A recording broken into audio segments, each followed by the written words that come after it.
We'll burn that bridge when we get to it. Number 2. Sigh. Naruto jumped forwards and crushed the boy in a hug. It's been ages. How you been? I am fine. Thank you for asking. Leaning against Konoha's gate, Sasuke took his eyes off the pair and looked across at the other person with them. And you are? Yamato. The man inclined his head. A pleasure to meet you both. Sasuke squinted. You wouldn't happen to work for Root, would you? I used to, Yamato admitted, but of course that branch has been defunct for several years now. Of course. Sasuke grit his teeth. Hey Naruto? The other one's an adult, sigh. Ah crap. Naruto released his hug. Did we have anyone seducing this one? No. Ugh. Naruto waved his hand vaguely at Yamato. Friendship magic. Poof, you're a good guy. Yamato tilted his head. Thank you? Ignore him. Sasuke waved it off. You two understand the mission, right? Meet with Sasori's informant, extract information of Orochimaru's location, apprehend Hyuga Hinata and assassinate Orochimaru. Sai and Yamato recited, perfectly in sync with each other. Naruto and Sasuke exchanged glances. Yeah, although really that's our mission. Naruto specified. Sasuke extrapolated. Your job is to follow a few paces behind, offer tactical info and compliments, and bail us out if we do something too stupid. Other than that, his grin turned a bit sharp. It's probably safer to stay out of our way. And then everyone trekked over to Tenchi Bridge and waited until the relevant day, but that's boring, so nobody could be bothered to write about it. This was a terrible idea. Naruto hissed from the underbrush as Yamato, disguised as Sasori, walked out onto Tenchi Bridge. Relax. Sasuke Jinjutsu spoke back. We gave him a signal for when he needs our help. Besides, wood clones are like shadow clones, but more durable. There's no way to tell Yamato apart from Sasori. Unless he attacks him. Sai casually pointed out. Well, yeah. Sasuke turned back to the bridge. Oh, look, it's that one asshole. Yakushi Kabuto, older but still with that shit-eating grin on his face, walked out onto the bridge. Master Sasori. He greeted. Good to see you. Servant. Yamato replied in Sasori's voice, calmly. I trust Orochimaru is not here to accompany you. Kabuto chuckled. That old fool still has no idea I'm really working for you, I assure you. He should still be sitting alone in our hideout. Your hideout? Yamato trailed off. Yes, our hideout. Kabuto nodded. Now. Do you have the package? Shit. Sasuke muttered. Of course. Yamato shifted. The package. The package. That I have. Yes. Which I am giving to you. Yes. There is a problem with that. Oh. The Sasori shell was visibly concerned. I lost it. Kabuto tilted his head. You lost the package. Yes. There were unforeseen complications. Really? Yes. Okay, fair enough. In the brush, Naruto and Sasuke both exhaled. But what about the message? They both tensed again. The message? Kabuto was sweating. Of course. Kabuto smiled. I'm sure you couldn't have lost that. Yes, the message. The message. For me to give you. Yes. The message concocted specifically for me to tell you. Aha. Your message. Kabuto nodded. I changed it. Oh. Yes. Yamato nodded. And the new message is Kabuto leaned in. Would you like me to bail you out and tell you I know you're not Sasori? Yes. Wait, what? Kabuto swept his hand forwards and smashed straight through the wooden construct, and Yamato was forced to leap backwards. Naruto moved to jump forwards, but Sai grabbed his arm. Wait. Yamato hasn't given us the signal yet. Teammates. I need help. Yamato shouted. That was the signal. Sai nodded, releasing Naruto. I fucking hate all of you. Sasuke jumped out of hiding and onto the bridge. Kabuto's face fell. Oh. You. Hey assface. Naruto grinned. How's your stomach doing? Fine, actually. Kabuto spat. But you've hurt me in other ways, Naruto-kun. Do you have any idea what you've done? Naruto blinked. Kabuto clenched his fist. I have had to listen to this teenage girl go on and on and on about you for 4 fucking years. He threw his arms into the air. Do you know how fucking great she thinks you are? Naruto this, Naruto that, Kami girl you're 16, get over your crush. Sasuke couldn't help but burst out laughing as Naruto went red in the face, and Kabuto immediately rounded on him. Oh, don't think you're an exception to the rule, Uchiha. I genuinely don't know which one of you she prefers. Do you have any idea how much she fucking respects you? She treats everyone in Hidden Sound like children, but you, oh, she'd probably saddle you with killing her fucking cousin if you asked her to trust you. I get the feeling there's a lot of pent-up anger here, Naruto interrupted, but can we get to the part where you're under arrest? Because I like that part. Kabuto opened his mouth. I'm afraid nobody will be arresting anybody today.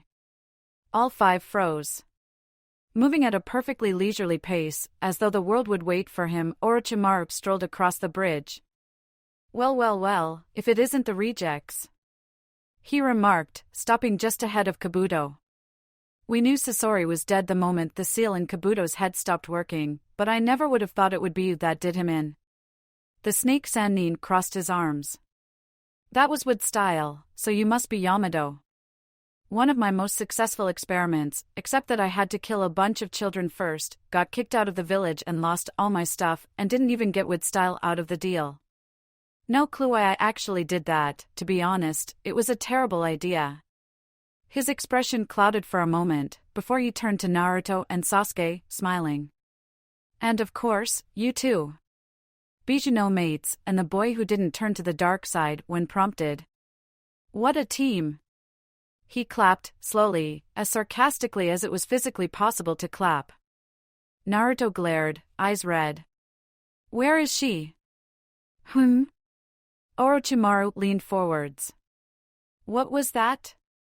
Where is she? Naruto growled. Don't you try and pretend you don't know who I'm talking about. Orochimaru tapped his chin theatrically. Perhaps, I know.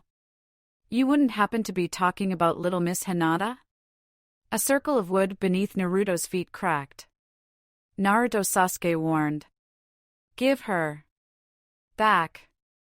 Naruto snarled, red chakra boiling up around him. Give her back? I'm afraid you misunderstand. I'm not keeping her here. In fact, seeing what she was living with, I'm not surprised she abandoned you. Seeing the shock on Naruto's face, Orochimaru laughed. Oh, poor child, had you convinced yourself it was some dark manipulation on my part? Allow me to shatter such preconceptions. His slitted yellow eyes glinted. Hinata didn't want to stay with you. And considering the way you lost to her, you don't deserve to keep her.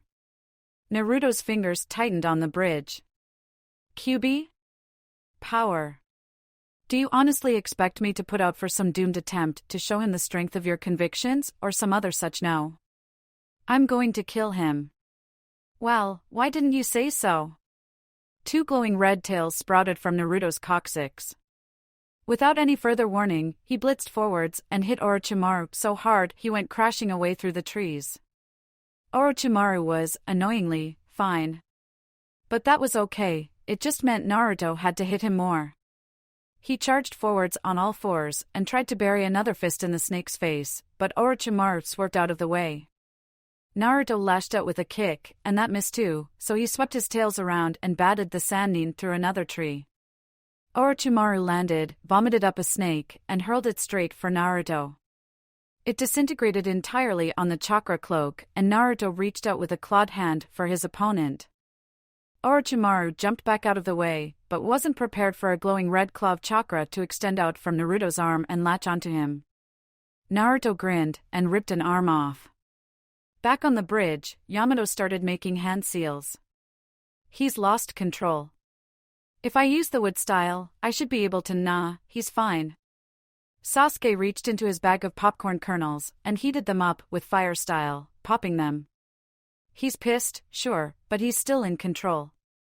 Yamato squinted at the juggernaut slowly blowing a massive crater in the forest. He doesn't look in control. Naruto spent 3 years learning to control the 9 tails.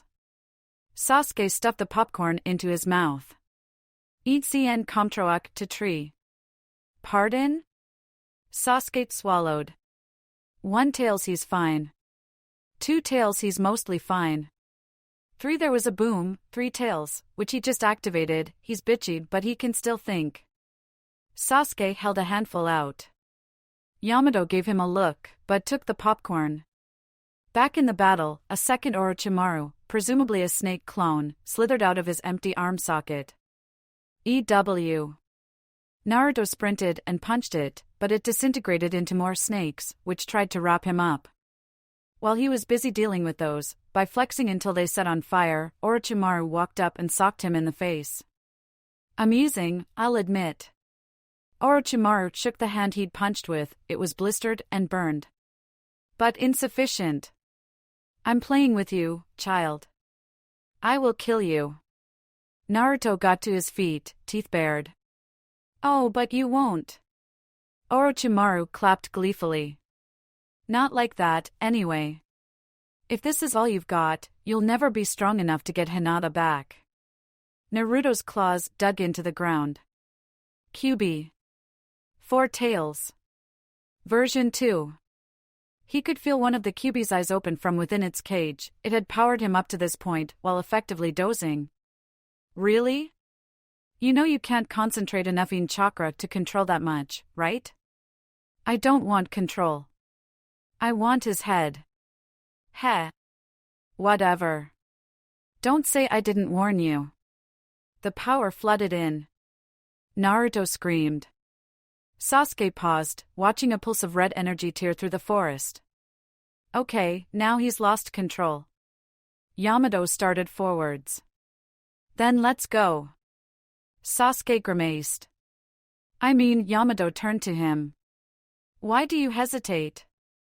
Sasuke gestured. You see those 4 tails? That means he's using 4 tails of the Bija's power. Which is less than 20%, apparently, but still. Not 4/9? Kabuto asked, helping himself to some popcorn. No, annoyingly. It's exponential. Sasuke sighed. But still a big deal. And that black-red glowing outline around his massive elongated body? That means he's in the version 2 cloak. Which makes him even stronger. Your point? Yamato asked. My point, Sasuke winced, is that he's currently a mindless monster, but he might actually kill Orochimaru here. Yamato paused. How much popcorn do you have left? I sealed like 4 bags and scrolls. Sasuke chuckled. Then he looked across at Kabuto. You good with this? Oh, I think my master's going to win. Kabuto shrugged. So as far as he's concerned, I'm doing everything in my power to keep you all from intervening. Got it. See, I think Naruto's going to win, so as far as he's concerned I'm doing everything in my power to keep you from intervening. So I suppose we both just sit back and watch? Sasuke nodded appreciatively. Sounds good. More popcorn? Please. Back in the crater, Orochimaru picked his mangled body up from the floor. Well. He stretched. That was a little more effective. My point still stands though, I'm mostly just letting you attack to see what you're capable of. For Tails, Naruto was beyond speech at this point. It roared up to the sky, and spheres of red and blue chakra began to form around him. Oh. Orochimaru tilted his head. Oh. Sasuke squinted to get a better look. Oh. Said the nine tails in Naruto's head. You do realize you can't make a Bija bomb in only the cloak, right? Naruto didn't respond. The motes of light congregated into a sphere of energy, and then the four tails avatar snapped it up into its mouth. The ground beneath it cracked. Oh, shit. Orochimaru remarked, that's more like it. Triple Rashomon. He slapped his palms to the ground. Hey, Sasuke muttered, mostly to himself, anyone remember that one rumor flying around about Naruto after the Chunin exams? He's only gone and fucking done it. The light condensed inside the red beast's mouth. 3 tall locked gates appeared between it and Orochimaru. Fucking laser beam release. Sasuke breathed.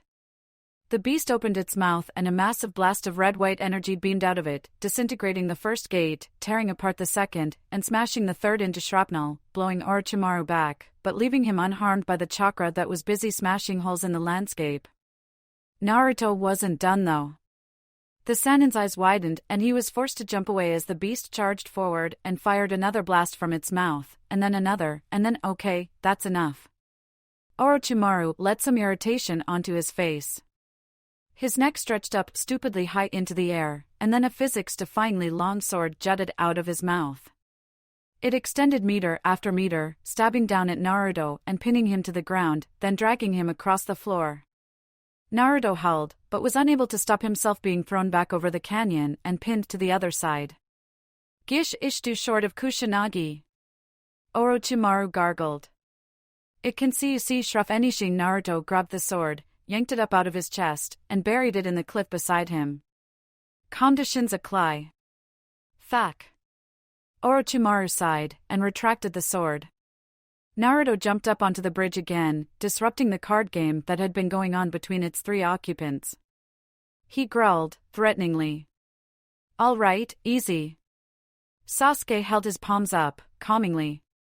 You want to go back in, or do you want us to help out?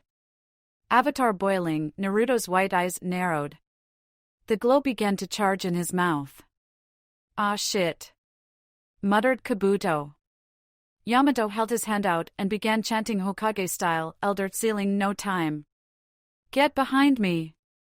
Sasuke darted in front of both of them. Naruto opened his mouth, and another beam of energy blasted forwards, this time at his team. Sasuke's Sharingan flashed. Red light met purple. Yamato and Kabuto gaped as a glowing purple ribcage sprung to life around Sasuke, which stood firm even when faced with a beam that was wider than the bridge. They both huddled together in the middle, as the heat licked around the edges of the bones. Okay, that's it. Sasuke grit his teeth. Now this is time out. The beam cut out, and Kyuubi Naruto had a brief moment to look surprised before Sasuke sprinted forwards, Sharingan staring right into its eyes. The Uchiha appeared in the middle of a dust storm. Black and red particulates swirled through the air of an unknown environment.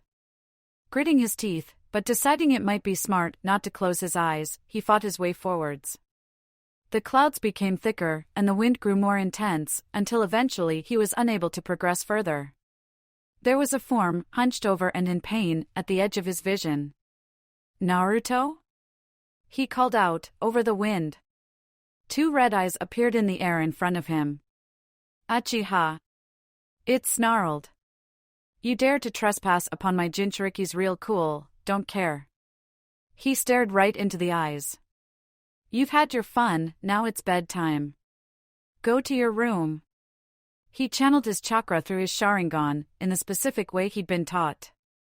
The clouds around him slowed, shifted, and gathered. Oh, for fuck's sake, the Kyuubi didn't get to finish its sentence. Its cloud of influence was corralled by an invisible force, and pushed backwards 100 meters or so behind a set of tall pillars. The surroundings that remained weren't that bad actually. A domed blue sky, trees, cliffs and grassy plains. Everything seemed a little flat, like it had been drawn by someone not quite comfortable with their pencil. Beneath Sasuke's feet was a fast but shallow stream, and laying in that stream a few meters ahead of him Naruto. He ran forwards, hoisting his teammate out of the water. "Hey, buddy. Come on, talk to me." Naruto cracked an eye open and groaned. "Sasuke? What in the you let out 4 tails and nearly killed us all?" Sasuke summarized succinctly. "Oh. Crap." Naruto rubbed his head with one hand and got to his feet. "Aw crap, I remember. Anyone dead?" "Nobody. I used the Susanoo to stop you lasering Yamato." "That thing you've never used before?" "Yeah. Beginner's Raku, I guess." Sasuke looked around. "What is this place?" "My mindscape," Naruto replied, with a proud look in his eye. "Designed it myself." The Kyuubi was complaining all he had to look at was blackness and a sewer. Sasuke gave his friend a weird look. "That thing just tried to kill us, and you do its landscaping for it?" "It is a he," came a snarl from the distance. "And I will not accept responsibility for Kit's little rant." They both looked across. The Kyuubi's cage had been extended significantly, and the bars were further apart than they had been, but the fox was still thoroughly trapped behind them. "You're saying it's not your fault?"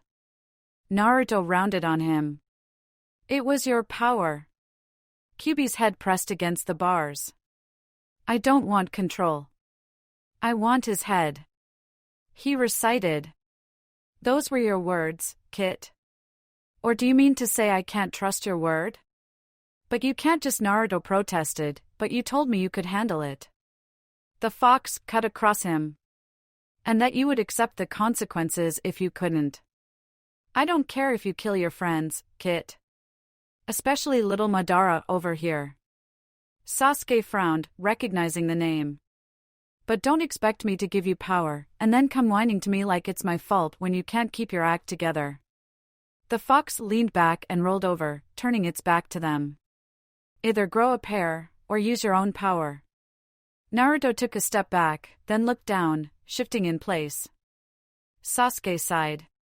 "Come on. Let's get back into the real world. Orochimaru's still out there, Yamato could be trouble," and he paused, scrolling through the last few minutes of memories. "Wait a minute. Where the hell is Sai? How many levels of betrayal? Ow. Ow. Fuck, Itachi was not fucking kidding about the Susanoo hurting." Sasuke continued to roll around on his back on the mostly destroyed Tenchi Bridge. Naruto, knowing full well his teammate could be on his feet in an instant, completely ignored him, turning to Yamato. "So, to recap. We didn't kill Orochimaru, Kabuto got away, Sasuke's ruined his eyes some more cleaning up my mess, we're no closer to finding Hinata, and Sai defected." "Yeah, we kinda screwed this one up," Sasuke admitted. "Not quite," Yamato corrected them. He got confused glances in return. "Are you both aware of Sai's penchant for lying almost constantly?" Sasuke and Naruto looked at each other and nodded. "Yeah. Yep. Aha.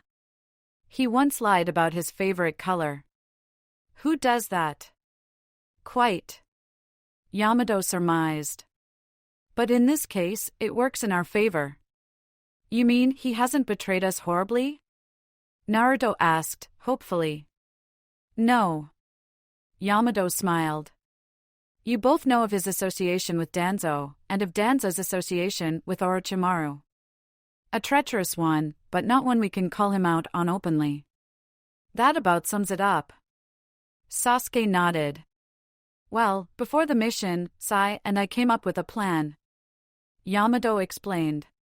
"If the situation arose, he would defect to Orochimaru's side, claiming to have information from Danzo, and then lead us straight to their hideout."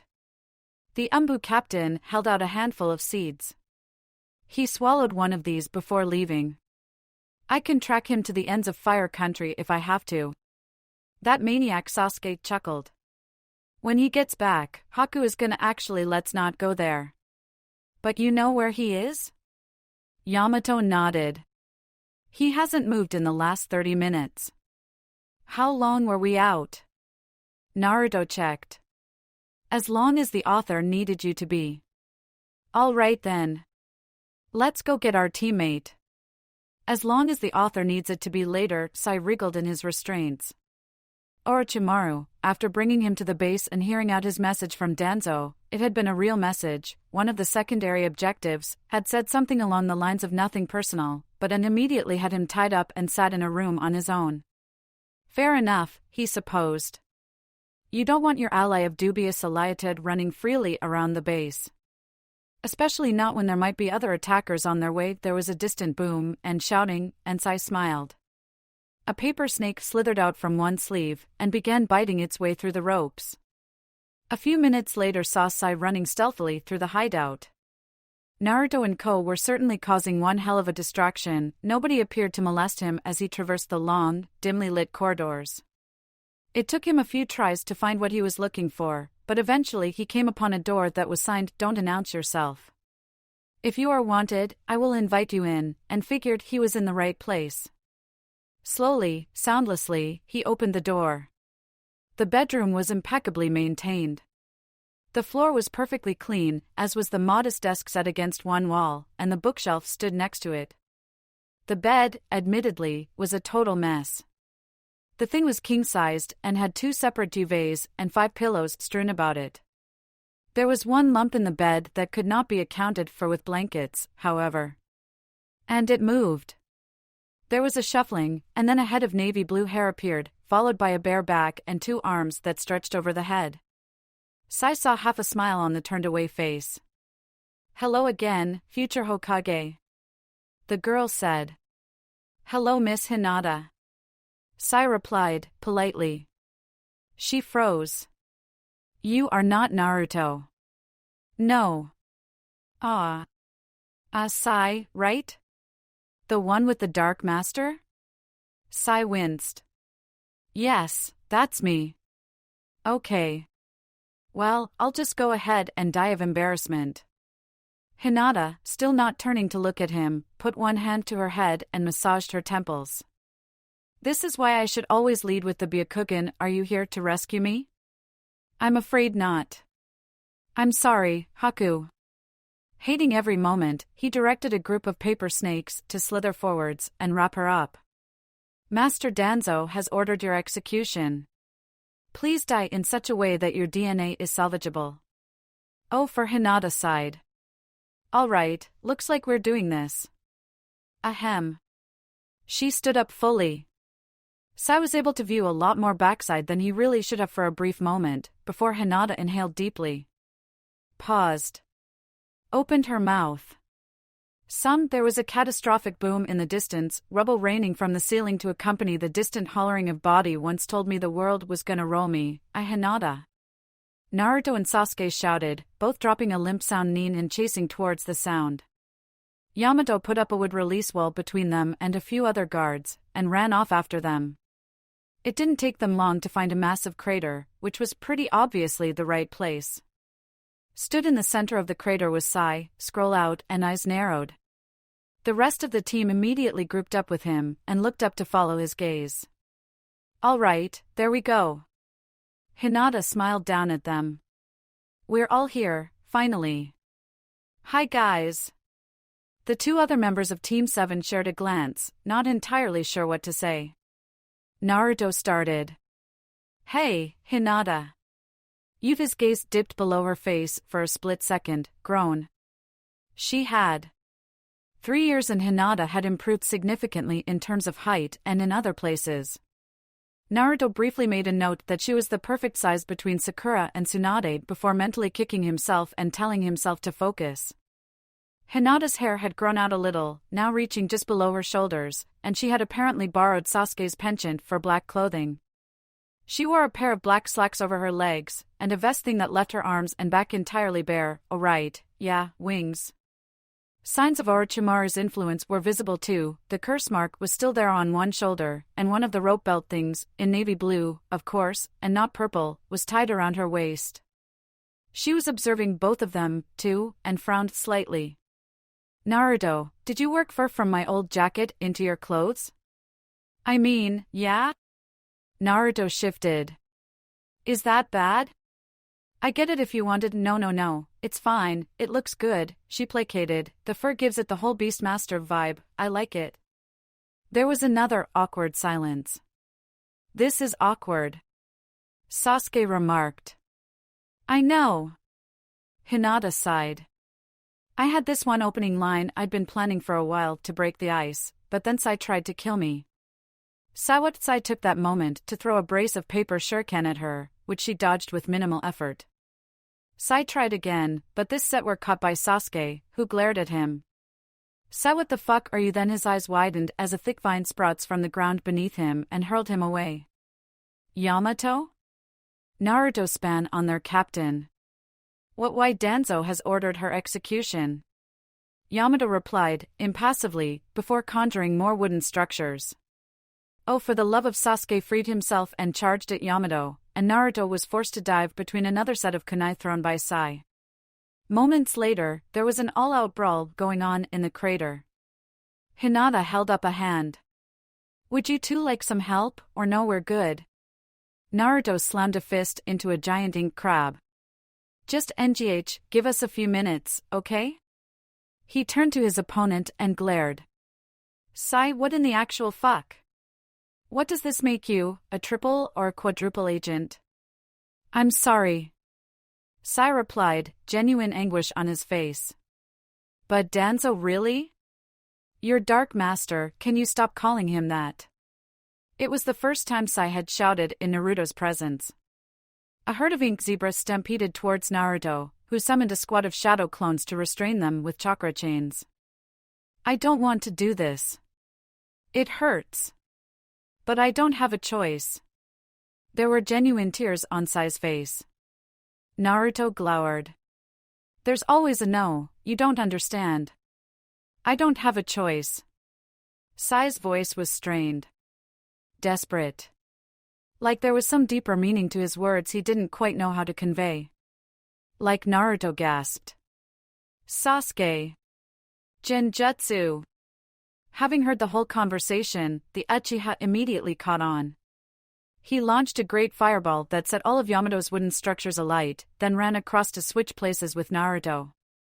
The Uzumaki fired off a wind jutsu that fanned the flames, disintegrating everything that had been set alight, as Sasuke immediately closed into sword fighting range with Sai. His intention wasn't a duel, however. Sai was good at Genjutsu, but not Uchiha good, and all it took was a few seconds of eye contact to pull Sai right out of the fight and into his own mind. The boy hardly even resisted, falling to his knees in the blank mindscape Sasuke constructed. Please. Just kill him. You know, Team 7 once made an official pact to never listen if someone says that. Sasuke remarked, idly, ignoring Sai entirely. Now then, images flew in front of his face. Tragic childhood, okay, romantic moments, all well and good, root secrets, oh, now your brain's resisting me. And entirely without your conscious input, may I add. I'm not in control. Sai sobbed. I wouldn't be doing this if I could stop myself. Haku made me promise. Oh yeah? Sasuke replied, still browsing through memories. What if his eyes widened as he reached Sai's last conversation with Haku, and the images Sai's imagination had immediately conjured. Wow. Yeah. With on the Hokage monument? Swat, he said. Kami, you kinky little. Sasuke shook his head and focused. Right. Anyway. It looks like Naruto was right on the money, this is Genjutsu. But wow. Spreading out in front of Sasuke was a growing network of red lines in the emptiness. A visualization tool, but an effective one. This thing is big. You're not just under some compulsion here, Sai, it's multi-layered, multifaceted, complicated, and you don't remember anyone doing this to you? I don't remember a lot of things. Sai admitted, getting up to stand with Sasuke and watch the growing web. This was the most layers of lies anyone had ever penetrated with him. He felt incredibly exposed. Sometimes I lose whole weeks, then get snippets back when I need them. Yeah, this thing's so deeply embedded it's probably been partly responsible for your day-to-day decision-making process. I've blocked 6 different impulses for you to kill yourself while I've been in here. No wait, 7. Karine, I couldn't do this, Dad couldn't do this, I couldn't do this. The only one I know this good at Jinjutsu is Itachi. Sasuke took a step back. The pattern of red squiggles, when viewed as a whole, took the shape of a 3-tomo Sharingan. He shook his head and dismissed the image. Doesn't matter. Point is you're fucked up bad. Can you fix it? Sai asked, hopefully. I'm currently the only thing allowing you to consider fixing it, Sasuke replied, wryly, but no. I can't dispel this. The Sharingan is great at offensive Jinjutsu, not so special at removing them. The best I can do is layer something simpler on top that slams the brakes on its commands after you've already comprehended them. Of course I have no idea what the consequences would be. There might be delay time, you might find yourself confused, impulsive, you'll have to actively decide not to dispel mine even though you're fully aware of it, please. Sai begged. Nothing could be worse than this. Sasuke looked at him seriously, then nodded. All right. Brace yourself. These next few seconds are going to feel weird. Sasuke's focus emerged from Sai's mind, and into his senses faded the sound of go to sleep, go to sleep, go to sleep, go to sleep along with a regular thwacking noise. After clearing his vision, he saw Naruto crouched atop Yamato, punching the Umbu repeatedly in the face. After a few moments, when he was obviously unconscious, Naruto sat up with a groan. Freakin' would release, and it's freakin' sturdy users. Oh Kami, we're gonna have to explain this to Tsunade Danzo's being an ass. That's all we need. Sasuke turned to Sai. You good? Sai's mouth worked. Shimura Danzo is the head of Root and I hate him. Oh, it is working. He looked up at Sasuke. Do you accept life debts? No, but I order you to henceforth follow the Team 7 motto, always try not to be too much of an asshole. Hinata recited from above them, swinging her legs on the side of the crater. I remember when we came up with that, we were very specific on the wording. She paused. Oh, are you guys done? Can we get on with that? Yeah, we're done. Naruto stood up and stretched. Ah, great, where were we? I don't think we'd really started. Yeah, it's like, oh wait, no, I got it. Naruto held a hand up. Hinata? She tilted her head. Yes? Please come back to Konoha? No. Fuck. Hinata winced. I know, I'm sorry. I asked you to trust me, and you came all this way. How much longer? Naruto asked, in a desperate tone. Seriously? It's been almost 4 years. Are you not done? You know very well what I have to finish here, mister. Hinata shot back, pointing a finger accusingly. Hinata, we will help kill your cousin. Sasuke interceded. Like, he's a criminal, you don't have to be a bad guy to do it, we'll go with you. And is this a standard conversation between you guys? Sai put up a hand, like a confused student watching the teachers talk. Sadly, very normal. Sasuke admitted, grimly. All right, look. Hinata's pupils flicked to the corner of her eyes, an impulse Naruto and Sasuke recognized as her Byakugan spotting something.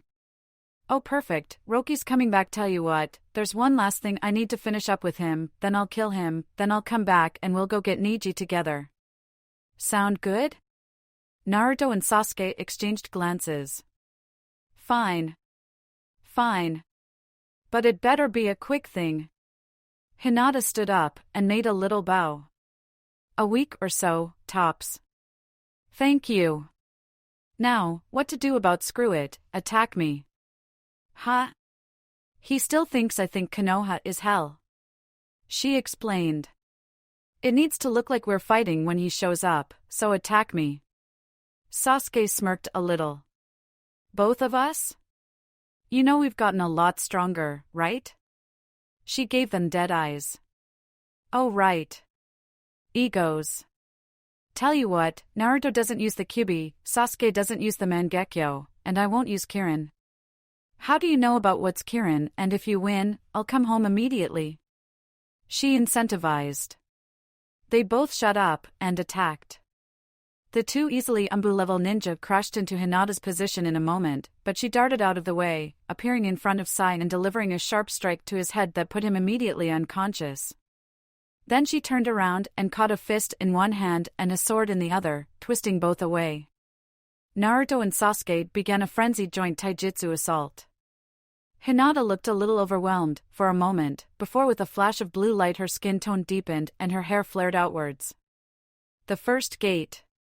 Now she was the one putting pressure on the two, and her issues from a few years ago had apparently vanished, implementing the gentle fist alongside the increased strength with zero difficulty. With nothing but a glance to communicate, Naruto shoved forwards with his arms up to bear the brunt of Hinata's palms as Sasuke jumped up and backwards. A few hand seals, and electricity raced forwards from his fingers. Hinata paused from her repeated bludgeoning of Naruto's forearms to make some signs of her own, and the sparks caught on her palms and spun around her, then outwards. Naruto was blasted off his feet. You want to use lightning release? Against me? Hinata asked, with an amused smile. Sasuke glared. Great fireball jutsu. Well sure, for old time's sake. Heavenly spin. Hinata twisted, and the dome of wind appeared around her. The size of the resultant fire whirl was significantly larger than it had been in their early years. Larger, perhaps, than the one conjured in the fight between Itachi and Neji. But here they weren't the only ones in the fight. Naruto summoned a sextet of shadow clones and surrounded Hinata's dome and launched adamantine chains at it. Hinata, being Hinata, saw it and responded. There was a sonic boom, and a concentrated blast of absolutely nothing shot out of the dome. Where it hit the flames, they winked out of existence, and the concussive force took Sasuke in the chest and knocked him to the ground. 8 trigrams, vacuum palm. She explained. Keyword is vacuum. I could have put you unconscious with that. Then the chains from the Naruto whipped in towards her. Still in the first gate, she dodged, jumping up and grabbing the chains in an attempt to yank the Naruto off their feet, but they had learned some tricks in the last 3 years, sticking their feet to the floor with chakra. So instead, Hinata pulled herself towards them, earning startled cries as she lay into the doppelgangers. Sasuke jumped to his feet, scowling. All right then, you asked for this. Chidori. A few hand seals, and the lightning blade sprung to life in his hand. Across the crater, Hinata was pummeling her way through the shadow clones, and at their end Naruto had had a similar idea to his teammate. Now capable of doing so without a clone's help, he conjured the Rasengan in his palm. The two charged Hinata together. She did not, as they anticipated, try to dodge. She didn't even make a Chidori of her own. She stood there between them and held her arms out. Lion fists. She called, calmly. The two blue heads, blazing with chakra, appeared over her hands. And when Naruto and Sasuke came in from either side, she caught the jutsu. There was an explosion of force, but she didn't budge, locking her fists around the two techniques as her hair whipped about in the resulting wind, and over a few seconds the Rasengan slowed in its spin and disintegrated, and the Chidori lost its glow. Then, as the two boys stared at her open-mouthed, she yanked both off balance.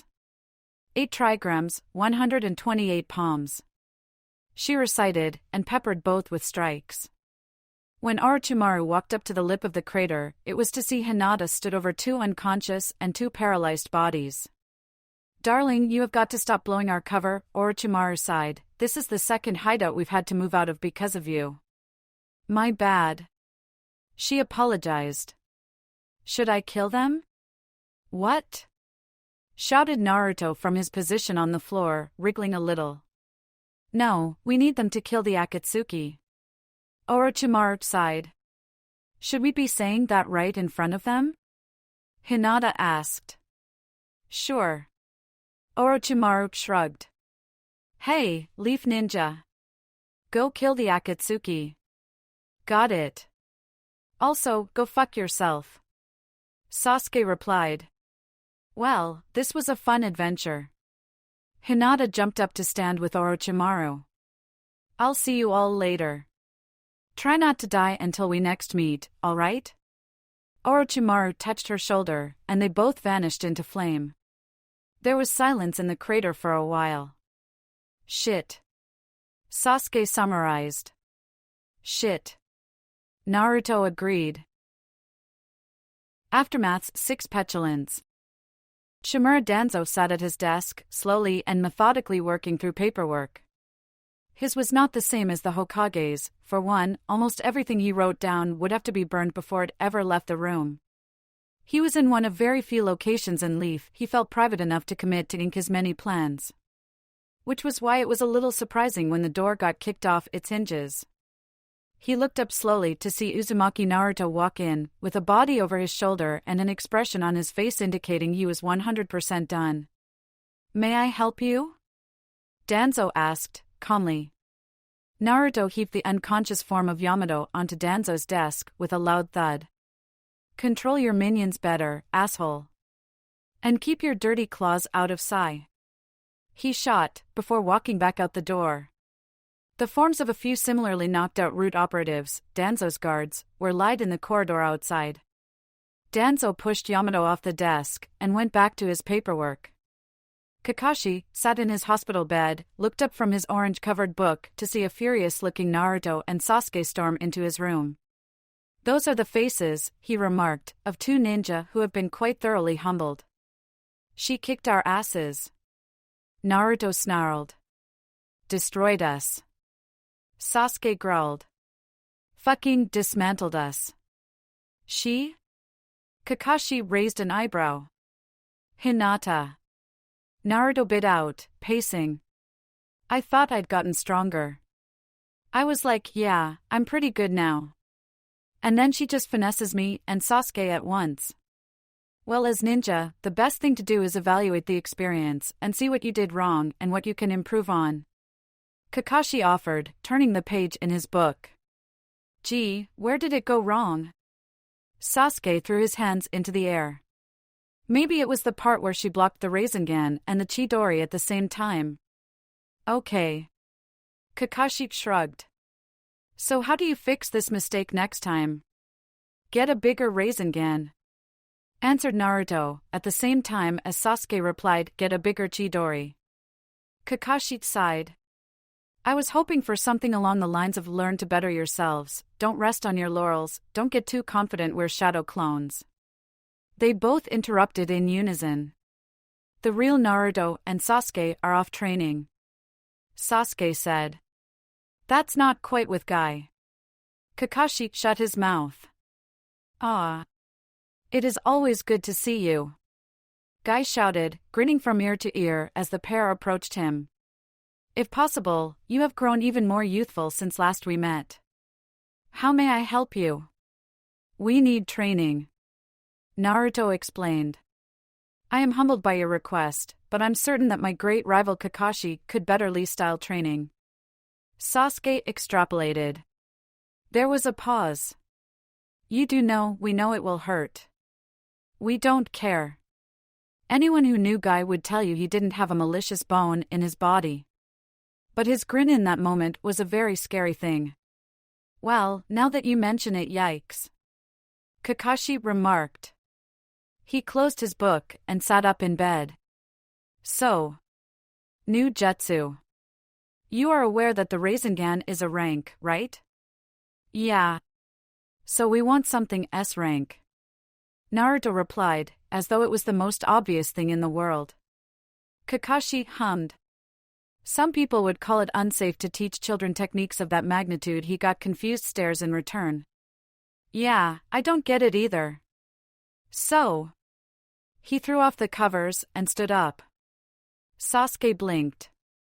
Aren't you still? Oh, I've been recovered for the last week, but while I'm in bed I get free food and Guy doesn't make me train with him. Kakashi smiled at them through his mask. Now then, manifest a Rasengan. They quickly complied. Naruto held it out triumphantly. Boom! Done. But I don't know what your plan is for Sasuke. He turned his head. Sasuke was holding out a swirling blue ball with a guilty expression. Naruto pointed a finger between Sasuke and his technique. When did you learn the Rasengan? The Uchiha coughed. I'd like to say that it took me years of intense practice, but what actually happened was I watched Kakashi do it. Once. The Sharingan is bullshit.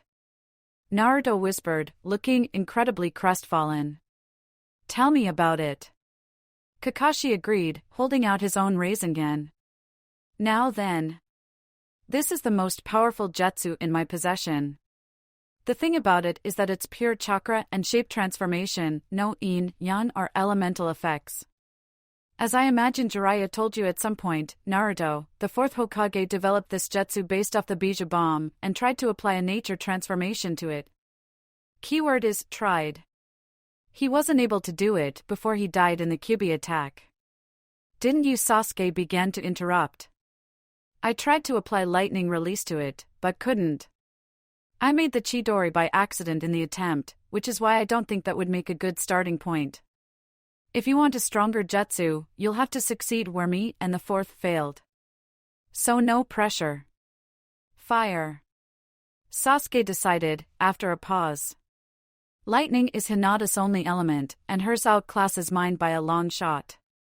It's time I went back to my Uchiha roots. Wind. Naruto decided, soon after. Because, I don't have any other elements. And since Sasuke doesn't have wind, he won't be able to copy this one. Kakashi chuckled. I have to warn you, it won't exactly be easy. The fourth mastered the Flying Thunder God, but even he couldn't do this. Sensei has a point. Sasuke reminded his teammate. I know you did the Rasengan in a week, but you can't assume this is gonna be that simple. It's a bit of a stretch to think we'll be done before Hinata gets back. Naruto nodded, thinking hard. You have a point, but I think I know how we're going to do it. Oh yeah? How? Naruto looked his teammate dead in the eye, and uttered 2 words. Race you. 1 second. 2 seconds. And then both ninja vanished out the door. Haku knocked on the door. Come in. The response was immediate. He sighed, braced himself, and entered. Haku. How are you? Mei Terumi stood up immediately. Haku winced and prepared himself as the woman stood up, walked around her desk and moved in for an incredibly sloppy kiss on his cheeks. You really do not need to do that every time you see me. Haku grit his teeth. Come on, you know you love it. I really don't. Haku kept his expression under control. What was it you needed, ma'am? I was told it was important. Always straight to business with you, Haku. I like that in a man. Mei backed up and sat up on her desk, legs crossed. Her gaze darkened a little. The sanbai is gone. Haku gulped. The 3 tails? How? An attack. Mei sighed. After Yagura's unfortunate accident, we moved the 3 tails to a new host. That host was killed not 2 weeks ago. We don't know who or why. The few surviving witnesses say they saw black cloaks with red clouds. That is not good. Haku replied. I have similar news from Konoha. The 1 tails was recently extracted from the Kazekage, only a few days before you lost the 3. Same culprits. Mei grimaced. The Kyuubi? Safe, for now. But I'd hazard that they've already taken the 2 tails, maybe more. I just didn't think they'd move so fast. Haku started pacing, stressed. How's the 6 tails? Safe, for now. Mei echoed. We have its Jinchuriki well under guard. Is that what you wanted me to help with? Not at all. Mei stood up. I want you on the hunt. Haku blinked. Wait, hunt? Wait, me? I'd hate to stroke your ego, darling, but you're one of the strongest jonin in NIST right now. Mei purred. And we aren't letting the people who did this get away with it. I want my bijou back, and if possible I want the Ichibi and Nibi as compensation. Haku blanched. That's rude, immature, possibly a declaration of war, bold. But I'm not sure it'll be that simple. We have no idea where the Akatsuki are keeping the bijou, and every member we've encountered so far has been an S-class missing nin. 2 of them laid siege to the whole of Suna. I'm not sure any squad fast enough to catch them will be strong enough to take them down. If you let me contact Konoha, we don't need Konoha. Was what Mei said, but Haku heard I'm not sharing with Tsunade. The Kage smile turned sweet. We have you. With respect, ma'am, you might lose me. Well, I doubt I have to tell you that risk is part of the job. Mei dismissed. Of course I'd let you stay in NIST if you had a reason. If you felt an urge to settle down, perhaps. Oh, you sly bitch. This was not the first time Mei had tried to push something similar onto Haku. Nor the second, nor the 5th, not even the 10th. He wasn't sure which was worse, her trying to set him up with some stranger, who was obviously also not interested, or her coming on to him herself, where she was obviously much less turned on by him than she was by the idea of 3 different nature-released bloodlines in their kids. And now she was trying to threaten him into it with death. Wonderful. Inner Zabuza, what do I do? Haku asked. Kill the Mizukage, said Inner Zabuza. Not helpful right now. Haku shot back. Not complaining, ma'am, just pointing it out. He said, aloud. I'll go. But I'm taking the umbu. You can have some jonin. Mei countered. We only have a few umbu left after that one time a guy in a mask came in and killed them all, and those are required to guard the 6 tails. You know what? I'll just do it myself. Haku sighed and squared his shoulders. BRB. He bowed, turned on his heel, and stormed out of the office. Deidara sat down heavily at bar, somewhere in some village or other. You look like shit, the bartender remarked. Oh yeah? Guess how I feel. Deidara gestured vaguely at something alcoholic, and the bartender chuckled and got to work. Relax, Missy. You're not the first blonde lady to come in here looking like a train wreck. Although the last one was a lot bustier, I'm not a Deidara scowled. You know what? Whatever. He grabbed the glass when it was passed to him. Blondes, am I right? Said the figure in an orange mask sat to his left. Yeah, tell me about it. Deidara sighed back. Then he almost jumped out of his chair. What the who the fucking Toby? Saw dude. Toby replied. Why the hell are you here? Deidara hissed, looking around. Toby was sat there in full Akatsuki uniform, but nobody seemed to particularly care. He gasped. Senpai, you didn't miss me? Miss you, we've never met in person. Well, I missed you. Toby admitted, looking down dejectedly. Deidara didn't know how he looked dejected in the mask, but he was doing it. Before today, I lied awake at night, thinking of you, hoping that one day, all right, I get it. Deidara shuddered. I, missed you too. But seriously, why are you here? Duh? Toby kicked his feet up on the bar. The bartender glared at him, but didn't push it. Starting today, I am your new partner. Deidara paled. No. Yep. No. Aha. No. Why not? I asked for you specifically. Deidara grimaced. You know what? Whatever. Just stay out of my way, okay? No problemo. I will be like a ghost in the night. You won't even see me, it'll be like I'm some sort of ninja. Some sort, yeah.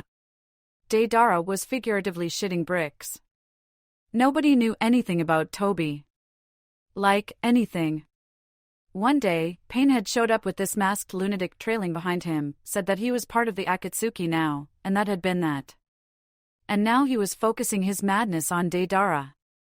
Great. Alright, fine. Our next target is the Sanbai. It lives somewhere in Hidden Mist. Nah, I already took care of that. What? Yeah, Mist was on the way here, so I already sealed the 3 tails. He was cool, had all these spiky bits you already right, okay. Deidara gulped. Nobody had ever seen Toby fight, either. So what are we doing now? Well, Big Boss Pain gave me 2 jobs to do on the way back. 1, he wanted me to stop for groceries, and 2, call in with his ex what? Deidara wasn't sure how many times he'd said that in the last 5 minutes, but it was still appropriate. Orochimaru. Toby explained, brightly. We're going to go assassinate him. Hinata knocked on the door, and upon hearing a board enter, she opened it and walked through. Hinata, dear. Good to see you. Orochimaru smiled. He was currently sat in bed, with a drip attached to his arm. How was the moving process? Tolerable. Hinata shrugged. Any dank cave can be home if it's where your heart is. Quite. Orochimaru chuckled, though it turned into a cough. Kabuto stood in the corner of the room fiddling with chemicals. Immediacy rushed over, but Orochimaru waved him off, limply. I'm fine, Kabuto. Calm down. You're not. Hinata remarked, calmly. Her Byakugan traced briefly across his vitals. Those arms are getting worse. How bad was your fight with Naruto? Bad. He admitted, with a scowl. Your old teammate's tenant is remarkably powerful. And with most of my jutsu sealed, I was unable to effectively corral it. And when you use your snake body techniques, it accelerates the decay. Hinata winced. Her master's arms had started turning purple again. Indeed. He admitted. A moment later, though, he brightened. But let us not speak of such dreary things. I have much better news for you. Oh. Hinata tilted her head. Oh yes. Orochimaru smiled. You'll like this one. I think I know how to awaken the Gokiai. Act 6 Akatsuki. Training montage 9 Rasen against time again. So. Cheating time. Naruto flexed his arms. The clone of Kakashi he'd gotten watched him from a few meters away. What's the general process for creating new jutsu? I've never done this before in my life. Well, Kakashi mused. General process is make a Rasengan, try and put an elemental release into it, watch it fizzle out or explode, and try again. How long did you spend doing this? About 5 years on and off without much success. Eesh. Naruto winced. Well, I've got to do it faster than Sasuke, so. He put his hands together. Multi-shadow clone jutsu. Kakashi paled, just a little, as over 200 shadow clones appeared in the clearing. I see at least your chakra has matured. Was that without the Kyuubi? Aha! Naruto's face fell a little. I haven't called on him in a while. We had this talk about control, and being responsible. I want to be good enough without him first. Fair enough. Kakashi watched as the small army began conjuring Rasengan. But yes, that should definitely bring the time down so. Cheating time. Sasuke cracked his neck. The clone of Kakashi he'd gotten watched him from a few meters away. You do realize you're in serious trouble, right? He said. Naruto can summon about 50 shadow clones on his worst day. I'd bet my life savings you can't form a Rasengan with more than 10. He can't not do this faster than you. Yeah, but you see, Sasuke slowly summoned a Rasengan in his hand. I'm racing him. So I can't lose, or my honor will be irreparably damaged. Flawless logic. Kakashi deadpanned. But do you have an actual plan? Sasuke grinned. Sure. Sort of. Thing 1, my chakra control is still way better than Naruto's. I can master the precision elements way quicker than he can. But not 50 times quicker. No. But thing two, Sasuke pointed to his eyes, the Sharingan is bullshit. You can't copy a technique you haven't completed yet. Kakashi pointed out. I don't need to. Sasuke raised a finger. This thing lets me see chakra in slow motion, which is hella helpful. He raised another, and every time I make any progress I can repeat it perfectly. So yeah, I think I'll be able to close the gap. Orochimaru gave Kabuto a sharp look, and the young man reluctantly left the room. Hinata walked over and perched on his bed. Does this mean your research has got results? Finally? You wound me. Orochimaru chuckled. Have I ever shown an absence of skill as a scientist? You took a chip out of my eye. Hinata deadpanned. Karen healed it. Orochimaru protested. Yes, but I don't like using Karen to heal myself, it's barbaric. Hinata sighed. Anyway, what are the results? Orochimaru smiled and gestured to his bedside table. You know, normal people keep books in there? Maybe a pencil and paper? Hinata could already see what he meant. 3 cheers for the Byakugan. She reached in and pulled out the scientific-looking equipment, a tray of tweezers, microscopes, and 1 pot of green goop. Orochimaru began ordering them meticulously, sickly arms shaking but nonetheless precise and careful. I had to get it down to a cellular level for this to work. The change doesn't occur until you're dealing with holes. If there are missing connections with other necessary biological parts, it doesn't work here. Look. Hinata put her eye to the microscope. She saw a blob. This is me? One of your cells, yes.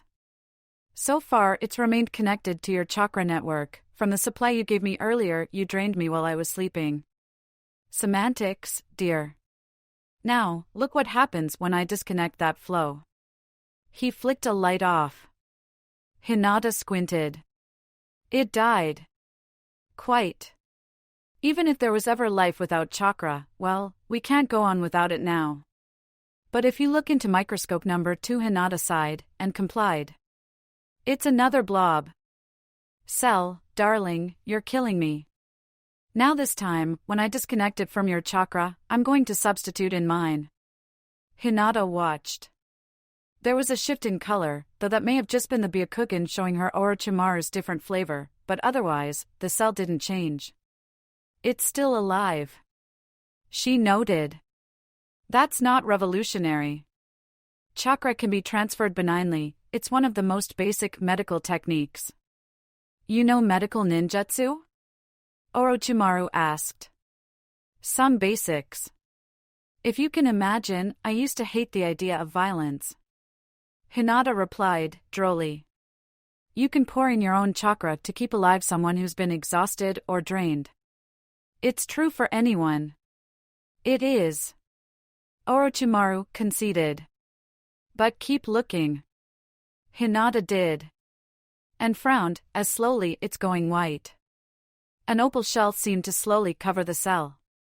Pure white. Orochimaru emphasized, grinning. A perfect white. They do this with anyone's chakra, and if I keep it alive through more creative means, it does the same. It becomes stronger, harder, lighter. A metamorphosis, or an evolution. You think this is it? Hinata asked. The Gokiai? The Sharingan and Byakugan are 2 sides of the same coin. The former more offensive, the latter more defensive. If the one is evolved through murder, it stands to reason that the other requires a brush with death. Hinata couldn't help but shudder slightly. So I would have to survive without chakra for almost 2 minutes, if my calculations are right. Orochimaru nodded. And your clan techniques provide the perfect way to do so. Hinata looked at him. The 128 palms is enough to cut off every chakra pathway in the body, if not every point. You want me to gentle fist myself? I admit, it will be highly dangerous. Orochimaru grimaced. I'd prefer to test it on other subjects first, but, well, we don't have any other Hyuuga. He looked up at her, and Hinata found what just might have been genuine concern on his face. Or it was just the light. It's your choice, Hinata. I don't like the idea of risking you. Hinata sat back and thought. Whatever the process is, it happened to Neji. And I'm almost certain that it happened on accident, though nothing is impossible when it comes to him. Which means this has to be a situation that he endured. Hinata. Orochimaru tilted his head. We do it. She looked up, white eyes hard. I think I know when this happened to Neji. Hinata explained, a certain memory running incessantly through her head. This is it. We do it. Very well. Orochimaru sighed. I'll prep a room. Make sure your body is ready. And wasn't that a strange choice of words? I will. Shit boom. Kakashi cracked an eye open and sighed irritably. This was not the first time he had heard those two noises in that particular order. Nor the 5th, nor the 10th. Resigned to abandoning his nap, he sat up and stretched, looking across at Sasuke. The boy was laid out flat on his back. There was dust and burn marks all over his clothes. So, how's the new technique coming along? Kakashi asked, brightly. Fuck this. Sasuke orated, loudly, flailing his hands, wildly. What a helpful and informative statement. Ugh. Sasuke sat up. This is not going well. The fire style just does not want to gel with the spinning. Whenever I try to set it alight, the flames just spin out wildly. I can't build up any real power in it. This week's problem, fire spreads. Kakashi deadpanned. Other issues, wind blows. Lightning jumps. Oh no, last week's problem was that fire spreads. Sasuke sighed. I figured that instead of actual flames I could just superheat the chakra itself. Which worked, sorta. Of course then it got way harder to stop it spinning out of control, so I had to try and tighten the curve against the heat, but if I don't make it hot enough it just collapses inwards instead of outwards. Still working on finding that equilibrium. But none of it matters. Sasuke held his hand out again. Kakashi watched, intrigued, as the Rasengan formed, then began to glow orange, then compressed in width so it was more cylindrical than spherical, like a kunai rapidly spinning about its center. None of it matters, Sasuke continued, focusing, because the heat doesn't do anything. At least not while it's contained in the spiral. I mean maybe the attack potency goes up a bit, but what's it gonna melt that the Rasengan wasn't already ripping through? Oh well done, you've cauterized the wound, you've made the technique less lethal. If I'm gonna impale someone with it, I may as well use the Chidori. And, of course, there's the fact that the moment I let go of it, he threw the thing forwards. Kakashi, in a show of how much he cared for his student, immediately hid behind Sasuke's back as the jutsu unraveled a moment out of his hand. Boom, it went, as a wave of hot air washed over both of them. The heat just dissipates into the surroundings. Sasuke finished, wincing a little. And it's a lot of heat, and it burns you if you get too close, but that doesn't help me much. Oh, wonderful, I've heated up the back of the man I just ran through, and also burned my own hand. I'm almost considering giving it up as a bad job. It's possible you could modify it to make some sort of fire punch jutsu? Kakashi suggested. Lower cost, less chakra control needed, useful for a lot of people in the village. I could. Sasuke agreed. But I don't want one of those. I want a jutsu scarier than the Rasengan. Then you know what you have to do. Kakashi shrugged. Be careful, slow, methodical, carefully figure out, come up with something stupid to make it work. You're right. Sasuke slapped him on the shoulder. Thanks. You've helped a lot. Why do I even bother? My problem is, Naruto decided, I can't control the shape, the chakra, and the nature transformation at the same time. Well, you know what you have to do. Kakashi shrugged. Use more shadow clones. Naruto exclaimed. Great idea, sensei, you're the best. Why do I even bother? You're crazy. Karen hissed. Hinata had cornered her in the corridor to explain the situation. You do realize that Orochimaru wants to steal my body? Yes. Of course. Hinata shrugged.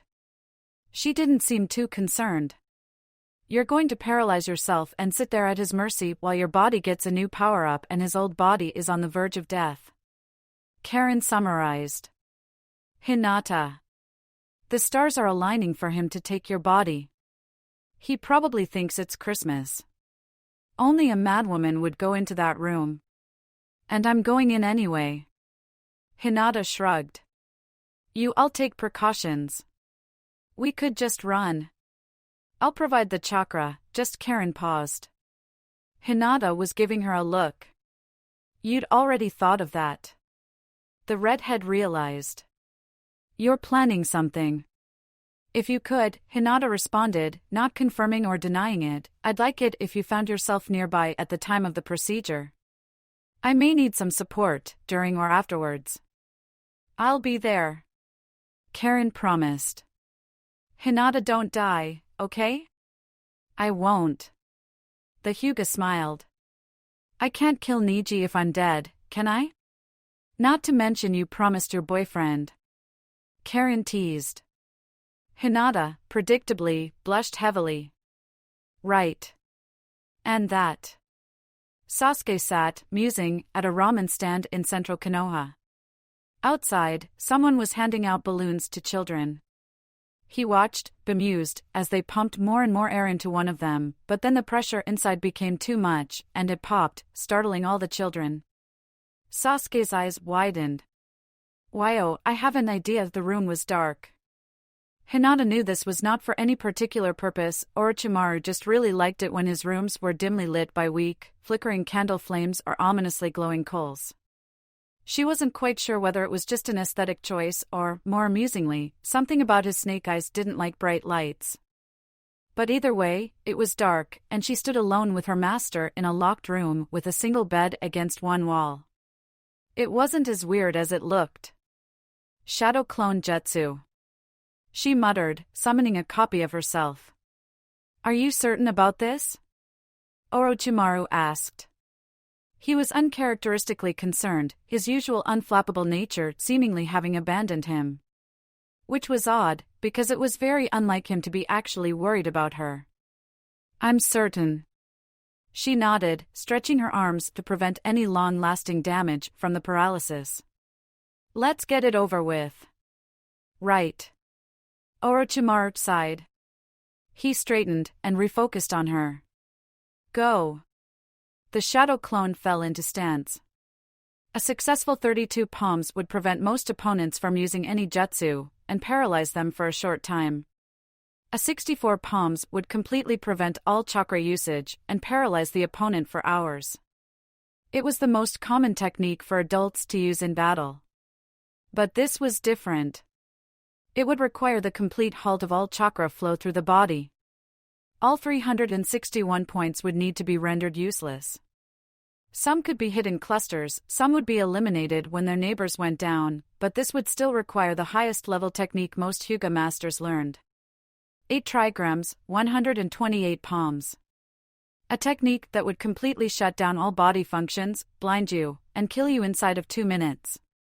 The book speculated as to what killed you first, the heart stopping, the stomach and liver breaking apart, or the brain running out of oxygen. Hinata might be about to find out. She exhaled and nodded to her clone. The hits thudded into her. She had to deliberately quash her instincts to block, and was glad that quickly enough all pain was numbed entirely. Her body felt cold, and then she couldn't feel it at all. She lost all sense of up or down, but heard something that might have been her body being lowered onto the bed by her clone. She hasn't swallowed her tongue, which is good. Came her clone's muffled voice. Chakra flow is completely down, administering support now. Chakra poured into her, and that she could feel. Her brain lost some of the sluggishness it had taken on. Body function stabilizing. Reported her clone. No unusual behavior from her cells as of yet. Excellent. Came Orochimaru's voice. There was a shuffle, Orochimaru was shuffling, and then a sigh. All right then, let's get the horrible betrayal out of the way.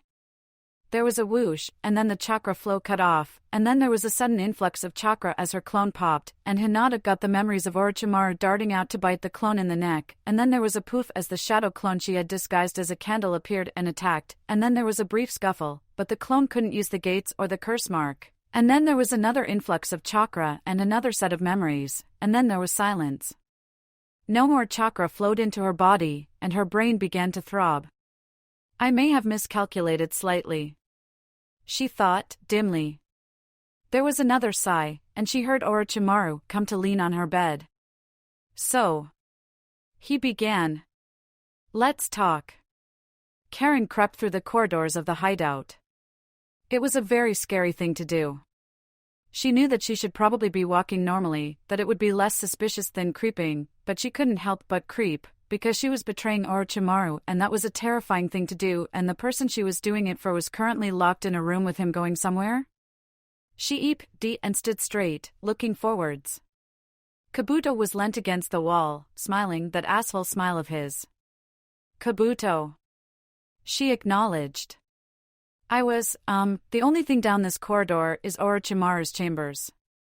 He interrupted, standing up and placing himself in the center of the hallway. He has given orders not to be disturbed. I have been given different orders, Karen replied, boldly. Really? Kabuto looked over his glasses at her, satire thick on his voice. By Orochimaru?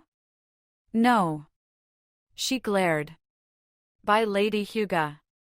Kabuto, if anything, smiled wider. Perfect. You know, he told me she might try something like this. And I have permission to kill you if she has. You can try, Karen replied, bravely, falling into a fighting stance. And then she was punched in the stomach. She blinked and Kabuto was there, and she was thrown backwards onto the floor, gasping for air. Cute. Kabuto laughed. You do realize I'm actually really strong, right? Stronger than your average jonin? Like I could probably kill Terumi Mei. Mei's fodder though. Karen was able to cough. Fair enough. Kabuto grabbed her by the throat and slammed her into the wall. Karen gasped. I may have miscalculated slightly. He's going to kill her, you know that, right? The medic grinned sadistically. That bitch is going to get absorbed by him, and I get to kill you in the few minutes it takes him. He leaned in close to her face. Really, it's like my birthday came early. Karen managed a smile. I thought Hinata put your birthday last month? He glared at her, and she darted forwards and bit his nose. Hard. He held, but she didn't let go, tearing a chunk out of it, and when he stumbled backwards she thrust her hands forwards and launched out the adamantine chakra chains. The golden links wrapped him up and slammed him against the opposing wall. Biting. She spat out the remnants of his nose. People do it to me so often, you'd think it'd be more tasty. She took off down the corridor. One turn, another, and then Orochimaru's room was in the wall to her left and she reached out for it. There were two sounds, and Karen screamed. She collapsed to the floor as the pair of kunai buried themselves perfectly into both her Achilles tendons, and turned to see a livid Kabuto stalking towards her. You. He seethed, blood dripping from his face. I am going to bite your throat out and use your corpse in my experiments. Sufficiently terrified, Karen scrambled backwards along the floor. She shot out some more chains, but Kabuto casually swerved out of the way. He got closer and closer, and then he was only about a meter away, which was when the door to Orochimaru's door exploded outwards between them. Both froze. Stood in the doorway, one hand outstretched, was a small girl with blue hair. Her eyes were white. Pure white. Swirls of opal twisted out from them onto her forehead and out to her cheeks. She took in the scene in front of her and smiled.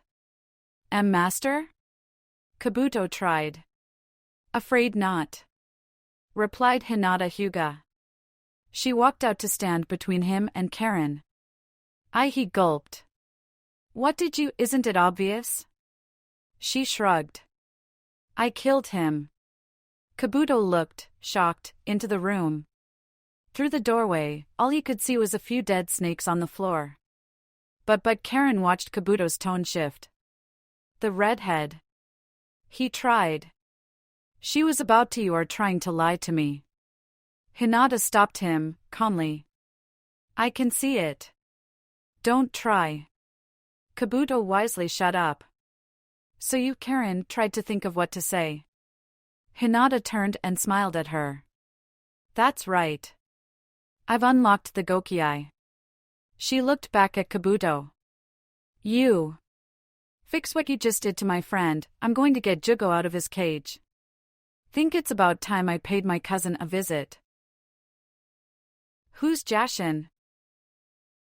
Beginner's Raku noun. Beginner's Raku refers to the well-reported phenomenon where a technique is significantly more powerful or effective the first time it is used or revealed, when compared to later uses. It is unknown what causes this occurrence, with common theories being the surprise of facing a new technique or the user not knowing how to regulate its chakra properly yet. Links to common comic book tropes are yet unproven. Examples: Naruto just learned Shadow Clones, and he immediately beat up a Chunin with it. Beginner's Raku if I've ever seen it. Naruto just learned the Rasengan, and he immediately dunked on a Jonin-level missing Nin with it. Beginner's Raku I guess. First time Naruto uses the chakra chains he suppresses the freaking one-tails with them. What kind of beginner's Raku is that? Why are all these examples about Naruto? It was possible, Asuma reflected, that he had underestimated his opponents this time. To his right, Choji cried out in pain as a barrage of wind blades crashed into his enlarged forearms. The boy was unwilling to move away, though. On the ground behind him was a Jonin with his leg broken. Kurina and Ino were both out cold as well. Their specialty techniques had both, somehow, failed to work on the behemoth of a creature calling itself Kakuzu. As for Asuma himself, he was similarly hard-pressed. He and another Jonin were currently weathering a blistering Kenjutsu assault from their other opponent. Shikimura's shadow possession had cut out a few moments ago, leaving this Haiden free to swing his scythe like a maniac with a disturbed grin on his face, and Asuma was barely able to keep his chakra daggers between himself and his enemy. Even as he thought that, Haiden jabbed a fist into his face and then spun 360 degrees with his scythe pulled tight into his body, and Asuma wasn't able to jump backwards fast enough to avoid a thin red line being cut in through his flak jacket. He grimaced, but landed just fine, easily capable of still fighting. Haiden, however, clearly didn't think so. He grinned and drew a line of Asuma's blood off his scythe, holding it up on his finger.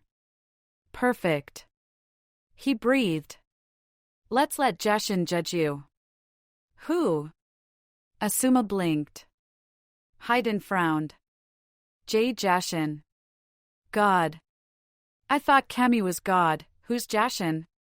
Really? You've never heard of the man? Scowled. Whatever. Die. He held up the blood to his lips.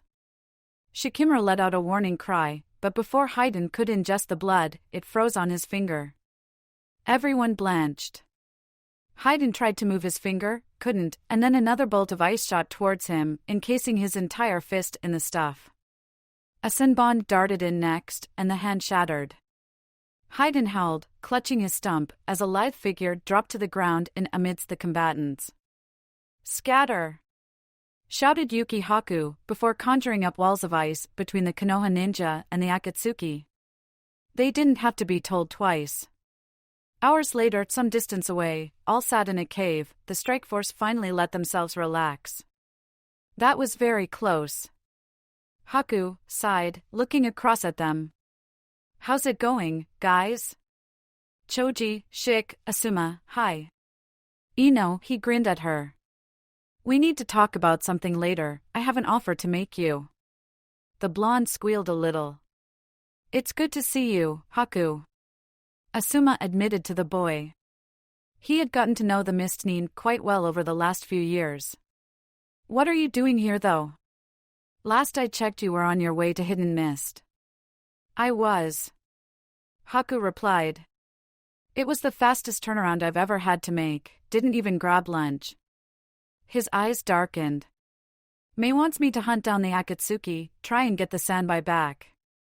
She sent you alone? That's suicide. Kurenai exclaimed, worried sensei mode activating. Yap, Haku admitted, grumpily, but the alternative was settling down in Kiri and getting hitched. Mei can have my bloodline when she pries it out of my cold dead hands, so what now? Ino asked. We can't take those guys, even with your help, they're crazy strong. But we can't leave them, either. Shikimaru pointed out. They gloated that they were celebrating their latest Bija capture with a bounty hunting spree. If we let them go, they're going to kill people. Troublesome Ino. Haku spoke up, after a moment. You're a Yamanaka. Can you get in remote contact with Konoha? Damn right I can. She smiled. What, are we calling for backup? Haku nodded, grimly. We are. And there's only 2 people I'd trust enough to have my back on this. Fire release sucks. Your mom sucks. Bet my mom could make a better Rasengan than your mom. Sucks to be you. My mom doesn't even do ninjutsu, she's a civilian. That's gay. You're double gay. Well, I'm more. There was a pause. What were we doing again? Naruto checked. The daily talking smack about each other's jutsu to motivate each other. Obviously. Sasuke replied. Oh, yeah. How's that going for you, by the way? Not bad, actually. I've got a gimmick I think can make it work. Oh sweet, same. Naruto narrowed his eyes. I think I'm going to need some sort of catalyst to finalize it, though. Like some sort of dramatic event to make the jutsu work, yeah. Yeah, beginner's Raku. But I have no idea where we're going to get. There was a poof, and Kakashi appeared next to them, short of breath. With me, now. Team Asuma has just encountered 2 Akatsuki and they need help. Sasuke and Naruto exchanged glances. Something like that? Yeah, something like that. The next day, please, I'm begging you, I haven't done anything wrong. Cried the man laying on the patio of his estate, next to a woman and child. A likely story. Haydn chuckled. But I'm afraid I see through your lies. Jashin has ordered you sinners dead in the form of a guy who paid 500 ryo. The woman frowned. Wait, who's Jashin? Haydn scowled. Wait, seriously? Jashin. God Almighty, leader of a great order. Your religion is, like, really niche. It's basically one cult in the mountains. Kakuzu pointed out. Well. Haydn looked down, genuinely upset. Well, I guess I'll have to spread the good word of our Lord more forcefully. We could tell everyone about him if you let us go? The woman offered, tentatively. As if such sinners would ever keep their word. Haydn scoffed. Is this because of Derek? The man asked. That asshole who lives in Hidden Cloud? He's not ordering divine justice, he's just pissed because I slept with his wife. You fucking what? The woman next to him exclaimed. Sinner. Haydn pointed. I knew it. I knew it because Jashin told me so. Can we stop wasting time on your religious shit? Deadpanned Kakuzu. This guy's life is worth, like, nothing. The Leaf Ninja, yesterday? Millions of Ryo, man. Millions. Pfft. I'm not in this for the money. Haydn scoffed. Then what was that ranting I heard on Thursday? Kakuzu asked. Look, I go through Akatsuki cloaks at a ridiculous rate, mostly because of you, and these things cost 45 ryo. You don't understand, honey, said the man on the ground. Derek wasn't home, me and Stacy were. Stacy is a harlot. The woman snapped, Jashin money, you can't just, can all of you shut up? Haku yelled at the top of his lungs. The Akatsuki turned around to see him stood in the middle of the garden, having just jumped out of the hedge maze at the back, pinching his nose to hold back a stress headache. For the love of Kami, I was going to stealth attack you, but I cannot put up with that any longer. The girl from yesterday, Kakuzu replied, turning to look at him. Haku tried not to shiver, there was something wrong with the man. I heard that Mist has quite a bounty on Zabuza's apprentice. Actually no, they cleared that. Haku replied.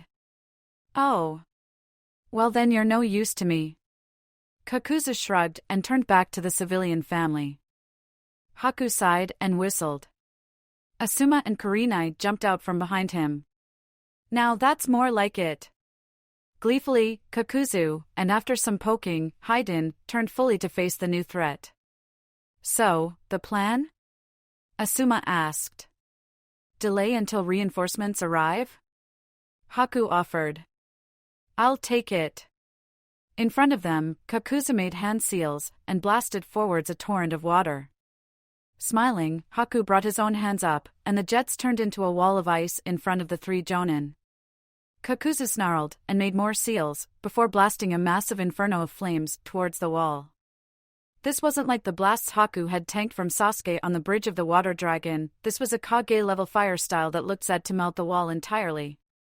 So Haku led it. At another gesture from him, the wall melted and immediately vaporized into steam. Hidden mist. Haku smirked. Hiding in the mist jutsu. And he was gone. A lot happened as the rapidly cooling steam flooded the garden. First, Inoshika-cho leapt down from the roof of the building and picked up the civilian family, jumping away with them. Then, Haku sprinted in, ice manifesting into long, thin daggers in his hands. Haiden shouted out a warning but was too late. The Akatsuki were blinded and Haku darted past, drawing one dagger across Haiden's throat, jumping a flailing scythe and appearing behind Kakuzu to stab another blade through the taller man's heart. There was a pause. Ha! Haku remarked. I was expecting a little more than that. Which was when he heard the laughing. Haku couldn't see, that was the whole point of the mist, but Kakuzu was chuckling very much unlike someone who had just been impaled, and Haiden was laughing very much unlike someone missing a trachea. Genjutsu? No, I checked. What the hell, poor little girl. Kakuzu chuckled. What, did you think they call us the zombie duo for nothing? Boy Haku jumped backwards as five somethings erupted out of Kakuzu's back, and then back again as one of them emitted a 360-degree blast of wind-release chakra that hurled him straight through the window to the manor. The wind blew away the mist, revealing the five Konoha ninja. The two unnamed had been too injured to continue, how convenient, stood before them. Oh, that's why the mind transfer didn't work, Ino mused. Kakuzu cut the black cords connecting him to one of the five floating masks, which had flopped to the floor the moment it had appeared. That's right. He gloated. 5 hearts. Or, for now. Means you'll have to kill me 4 more times, if you think you can manage it. They can break each other out of Genjutsu? Kurenai exclaimed. Heh. Yeah. New plan.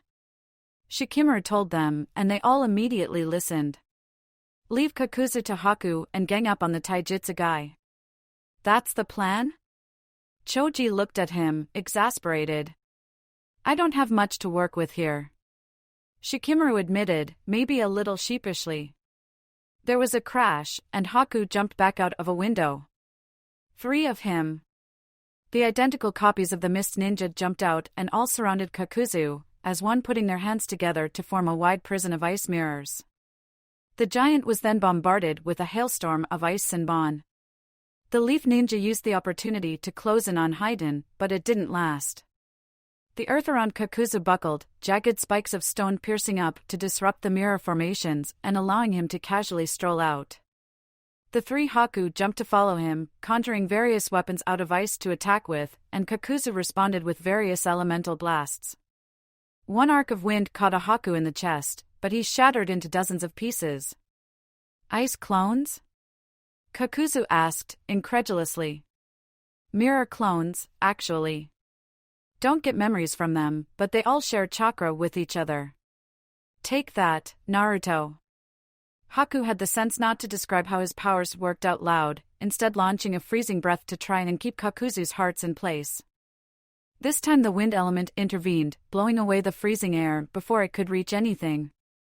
Haku grimaced, noted his rapidly dipping chakra reserves, and began to switch up his tactics, using wind and water individually. The rest of the combatants were having a similarly difficult time. All of them at once could probably contain Haiden with taijutsu grappling. They were a capture and interrogation team, after all, but in their way was Haiden and Kakuzu's peculiar brand of teamwork. The latter tore the terrain into jagged spikes, conjured harsh winds, floods, and blasts of lightning in a complete frenzy. The former was completely unaffected by any of those things. Konoha's ninja were constantly jumping and dodging to avoid Kakuzu's elemental attacks, while Haiden completely ignored them. Nothing short of dismemberment had any particular effect on him, and since only one or two ninja could ever close into melee with him at once, they were always at a disadvantage. This was demonstrated when a massive torrent of flames split the battlefield into two segments, and Haiden just walked through the flames to attack them further. They didn't know if it was incredible discipline or some real divine intervention, but none of Kurenai's Jinjutsu would work on him either, and Ino could not for the life of her transfer into his head. Choji was too afraid to use his expansion jutsu because one cut put him at risk of a blood loss-related insta-kill. And Shikamaru just wasn't doing his thing, for some reason, so nobody's gimmicks were working. And so, they were losing. On the other side of the field, Kakuzu threw out a set of long black strings and was able to wrap the real Haku up around his legs, arms and waist, hoisting him up into the air. Panting and exhausted, Haku was unable to resist. "Now look at you." Kakuzu chuckled, darkly. "All tied up and at my mercy." "K kinky." Haku shot back, putting on an Ahigo face. "Kakuzu-kun, please, be gentle. I thought you said you were a dude."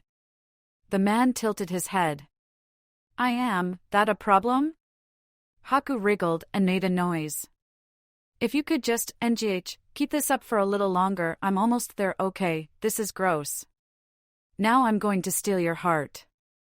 "Oh, but Kakuzu-kun, you already have what little Kakuzu had that could be called a face scald," and more tendrils came up, spearing towards Haku's chest. "Inner Zabuza, what do I do?" he asked, desperately. "Kill the Mizukage," said Inner Zabuza. Oh, for Haku apologized internally to Tsunade, and prepared to break his strength of 100 seal. Which was when he felt a tugging on the back of his neck. Grinning in relief, he consented to the substitution jutsu, and popped into existence a few dozen meters above the manor. A pair of strong arms grabbed him, and then he landed softly on the floor some distance from Kakuzu. "Ah, crap. Was I late?" asked Uzumaki Naruto. "Fashionably late." Haku smiled back at him.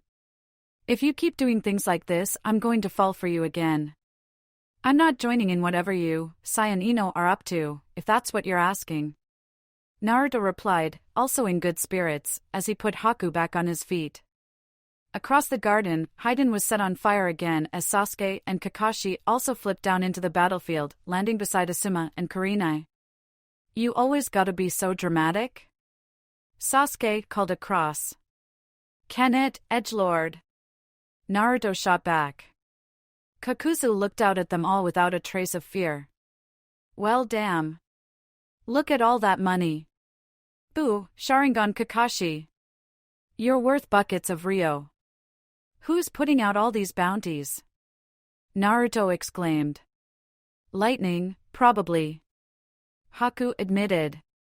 "And, missed. Sorry." Haiden hurled away his burnt and tattered cloak in annoyance, glaring at the new arrivals. "You dare to HRK?" He froze in place as his own shadow grabbed his body. "Sasuke. With me," Shikamaru said, as though he hasn't just paralyzed a dangerous criminal with the shadow possession, and ran off towards the hedge maze. Haiden was forced to follow, and Sasuke, shrugging, took off after him. "Which leaves you to me." Naruto eyed Kakuzu critically. "Damn, you're uglier than Sasori. You look like we're not doing this for every unattractive enemy you meet, Naruto." Kakashi called across. "Ugh. Fine. I hope you realize what you're getting into, boy." The giant replied, mask swaying dangerously. "The last ninja I fought from Leaf besides you lot was the first Hokage." There was a pause. Then everyone started laughing. What? Kakuzu narrowed his eyes. What's so funny? The first Hokage? Naruto replied. Has she freaking Ramasenju? Yes. Well, obviously you didn't win. I mean, Kakuzu looked down. Technically Hashirama could have beaten up everyone here in moments. Naruto had tears in his eyes. That's like me saying I fought Orochimaru when I was 12. You did? Kakuzu blinked. Yeah, but I got my ass kicked immediately. Fought the first Hokage, the fuck outta here, that's the most pointless boast I've ever heard. Okay, that's it, you all die now. Kakuzu began glowing with elemental might. Naruto put a hand on Haku's shoulder, and the ice boy felt chakra flood through his system, reinvigorating him. Keep him distracted, Naruto said, making a pair of shadow clones. I've got something I want to test out on him. So what does this guy do? Sasuke asked, following Shikamaru through the hedge maze. He had no idea where they were going, but he wouldn't put it past the Nara to have memorized the maze's layout on his way in. He attempts to draw blood, then ingests it and performs a ritual where he stabs himself to inflict wounds on the person he drew it from. How do you know that? Because I'm Nara Shikamaru. Fuck you, I can do whatever I want. Fair enough. Shikamaru scowled at something, sweat on his forehead. Something's resisting me. I can't hold him for much longer, this is such a drag. You have a way to take him out, right? I got a few plans, yeah. Oh, good. The shadow snapped. Damn it, Sasuke hurled himself forwards as the scythe whistled over his head, then drew his sword to parry the following swipe. What clang maniac clang uses a clang scythe with clang 3 blades? This one.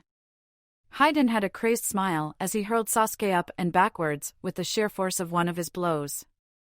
The Uchiha landed next to a pretty fountain.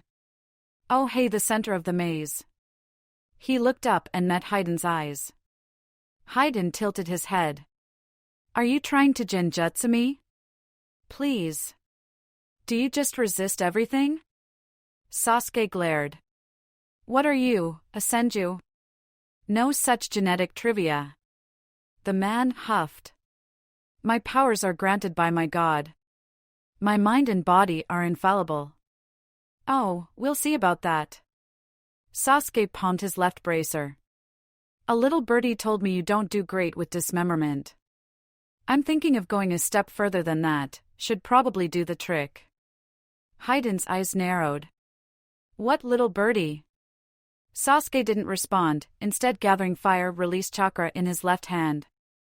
Hayden obviously wasn't about to let that happen, rushing forwards with his scythe, and when he was just too close for Sasuke to possibly defend himself there was a poof of smoke. Boom. Sasuke said, swinging Shibuki. Boom boom. A few of the custom explosive tags on the blast sword's surface detonated, and a concentrated burst of concussive force smashed onto Hayden's body. The scythe, and its owner, went flying, the former burying itself into the fountain while the latter crashed into one of the hedges. I'm keeping that. Sasuke nodded to the scythe. Hayden staggered to his feet, glaring, and still mostly unharmed. That is a holy relic if he was interrupted by a loud whine, like a buzzsaw going off, along with a horrible rending sound. That'll be Naruto killing your teammate. The Uchiha remarked, offhandedly. My turn. He put his hand out, and started gathering energy. For real this time. The glowing red swirl formed in his hand, quickly lengthening and thinning into a kunai shape. This doesn't usually work, but I've had a cool idea about how to apply it. Let's see how it goes. Ha! I don't think you understand. Hayden spread his arms wide, grinning as Sasuke took off into a sprint. Nothing you do can kill me. I am immortal. I am eternal. The scythe that reaps the souls of the wicked, the light that burns away all evil. I am Jashin's chosen. Sasuke dashed in until his face was inches from Hayden's. Then he frowned in confusion. Who's Jashin? OH for FUC case the jutsu slammed into his chest, melting right into his abdomen, as Sasuke's palm struck him and pushed him backwards.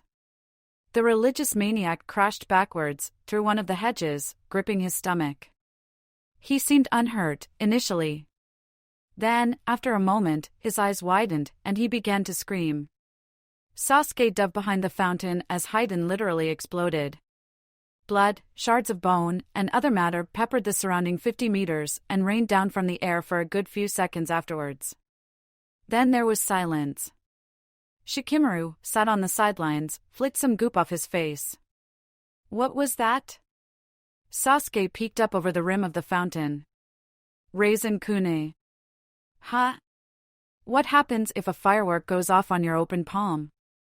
Shikamaru paused to think about it. Not much, actually. What happens if you clench your fist around it? It'll blow your fingers off. Shikamaru hummed. You superheated the chakra, then put the technique inside him. It degraded, and its immediate surroundings heated, expanded. It turned him into a frag grenade. Sasuke finished. He had a piece of brain matter floating in the fountain. He's still alive, I think. Technically. Would you like to play video games sometime? Shikamaru offered, after a moment. Sure. Why? I'm now afraid of you. The Nara replied, simply. I think we should be better friends. Ha. Back from the garden, there was a loud outcry of EUGH. I just got eyeball in my hair. Sasuke, what the hell did you do? Take me seriously.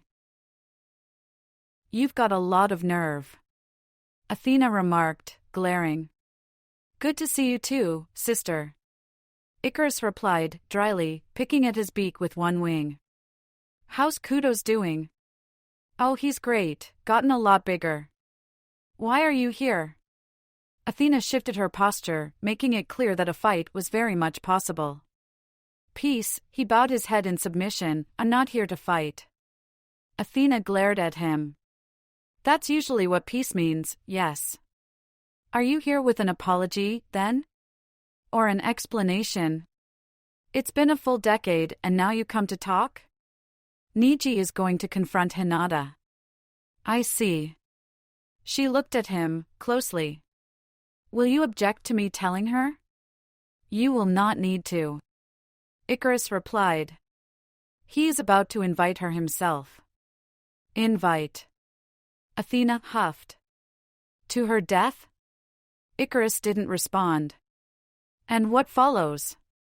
She snapped. When one of the last two Hyuuga lie dead, what will you do? I will return. I will explain. And I will accept judgment. That bombshell shocked her into silence. Do not expect me to apologize. He continued. I don't regret what I did. But I miss my family, and I am willing to undergo punishment to return to you. Perhaps a more pressing issue, however, is that you are also invited. Invited? To witness the fight. Neji is setting up some summoning technique or another. Any elf that wants to may come and watch, but must not interfere. Athena looked at him. The two pairs of white eyes met. I hope, she told him, that you are not insane. He did the owl equivalent of raising an eyebrow at her. Fine.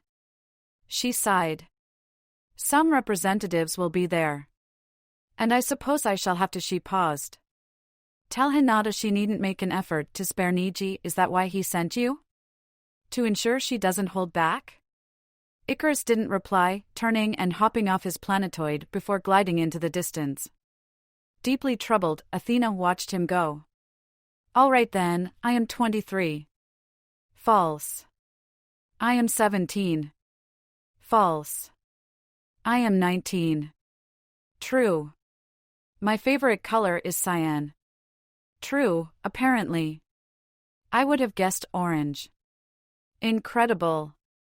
Hyuuga breathed. You can just tell? I can see it. Hinata shrugged, slightly uncomfortable at the praise. It's in your brain. It lights up differently when you're lying. No secrets and now no lies? I pity anyone who you end up married to. Karen remarked from her left. No, you don't. No, I don't. This is hilarious. The redhead had a shark-like grin on her face. The three were running at a reasonable pace through one forest or another. Their destination was Konoha. Are you sure we should just be leaving Kabuto back in the hideout? Hyuuga asked. The look in his face, he didn't seem too stable. I couldn't kill him. Hinata sighed. After I told him I'd killed Orochimaru, he was just so she searched for the word, hopeless. Empty. He couldn't have fended off Suigetsu, he was that shaken. Oh yeah, are we just leaving Suigetsu, too? Karen asked. Is he relevant to the plot? Hinata countered. Not really? I didn't think so. I freed him, but he's not coming with us. Good. Karen decided. That guy was an asshole. Across the valley, Suigetsu flexed his arms and grinned. I'm going to collect all the 7 swords of the mist. Further away, Sasuke hissed spontaneously, putting his hand on the bracer where 6 of the swords were stored.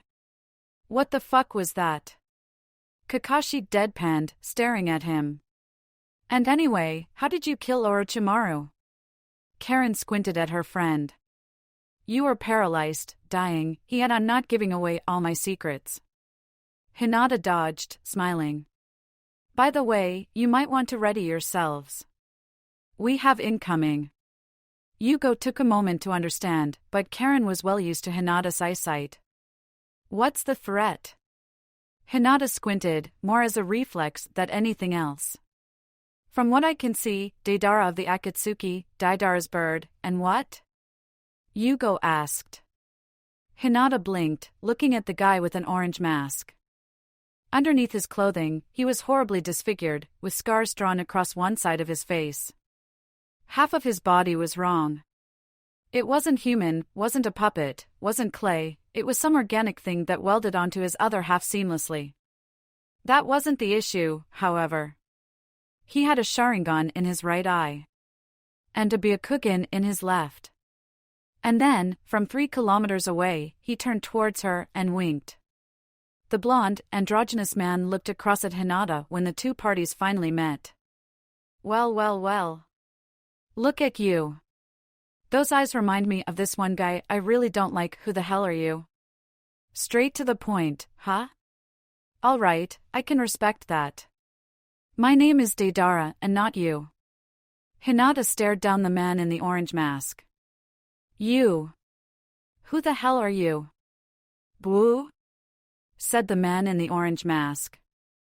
But Deidara-kun is the most interesting person in the world.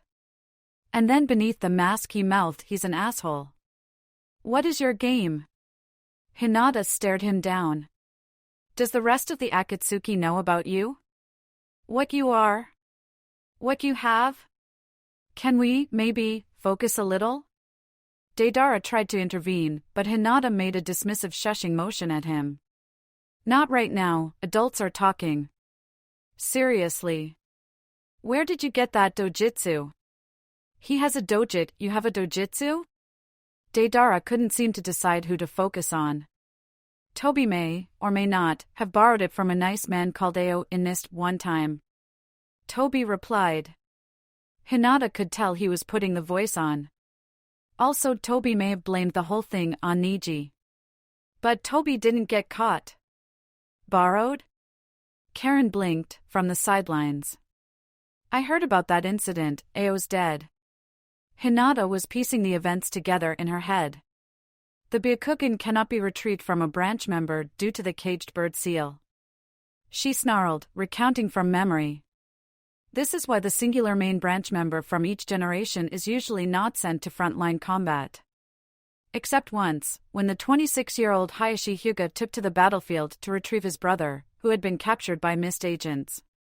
He retrieved his sibling, but lost his eye. She glared flatly at the orange mask. That's my father's eye, you stealing filth. Who the hell are you? Toby is just Toby. Nobody important. The man shrugged, grinning. And she knew that he was lying. Hinata took a threatening step forwards, but was interrupted when an explosion went off just to her left. She turned, annoyed, to stare at Deidara, who was brushing some clay remnants off of his hands. Well, as exciting as I'm sure this is supposed to be, can we shift the attention back over to me where it belongs? Me and my secretive companion here are looking for Orochimaru. Have you seen him around? Orochimaru is dead. Hinata told him. I killed him. Oh, damn. Deidara paused to think about that. Well, I can't go back and tell the boss someone else did it, I suppose. As a loyal Akatsuki member, I'd be morally obligated to kill you instead. You have an ulterior motive. Hinata said, flatly. No. He lied. She didn't need the Gokiai to tell her this time. He wasn't even trying to conceal his anticipation. Hinata documented the moment she realized she wasn't getting out of this without a fight, and sighed. Listen. I'm not here to fight, she blurted into motion. Deidara tried to throw himself backwards, but underestimated her speed when halfway through her charge she kicked open the first gate, blasting towards him with her palm out and the intention of ending this quickly. She didn't get the chance, however. Tobit screamed senpai. No! And threw himself in front of Hinata's charge. Her palm hit him in the gut and sent him catapulting into a nearby tree. Toby? Deidara blinked. You, Toby coughed. Deidara-senpai, I can see the light, what is your game? Hinata repeated, glaring at the orange mask. She had just seen him notice her attack, pause and wait to see Deidara's response, then sigh and interpose himself. Senpai, let's go home, you want to see me fight him? Is that it? Ashit, senpai behind Hinata, Deidara was doing some weird chakra stuff with his clay, and she sighed and turned fully to him. Finally. The blonde grinned. I've been waiting a long time for this match, I don't want to hear your tragic backstory. Hinata told him, getting more infuriated by the minute. I don't care. We're going to fight and then I'm leaving. You sound just like him. Deidara TCHD. Do you know what happened when Neji first met me? 8 years ago. A young Deidara glared at the two people in the black cloaks. And who the hell are you? We're here to recruit you, said the one with the white eyes. He looked remarkably bored with everything going on. Recruit me? Deidara laughed. Why would I want to hang with you two fashion abominations? The other tilted his H-Whoa, what the hell? Deidara screamed in a very unmasculine fashion as he jumped away from a bolt of lightning that Hinata shot at him. Oh good, are you finished? She checked. No. He shot back, angrily. I was dropping some dope exposition about me and your cousin. Do you know where he is right now? Hinata asked. Then I don't care. She ran forwards at him again. Oh, that's it. You deserve this. Deidara opened his arms and threw out a giant number of small clay explosives. Hinata, having built up enough speed, moved into the heavenly spin kata while still sliding forwards, and the bombs detonated harmlessly against the dome of chakra.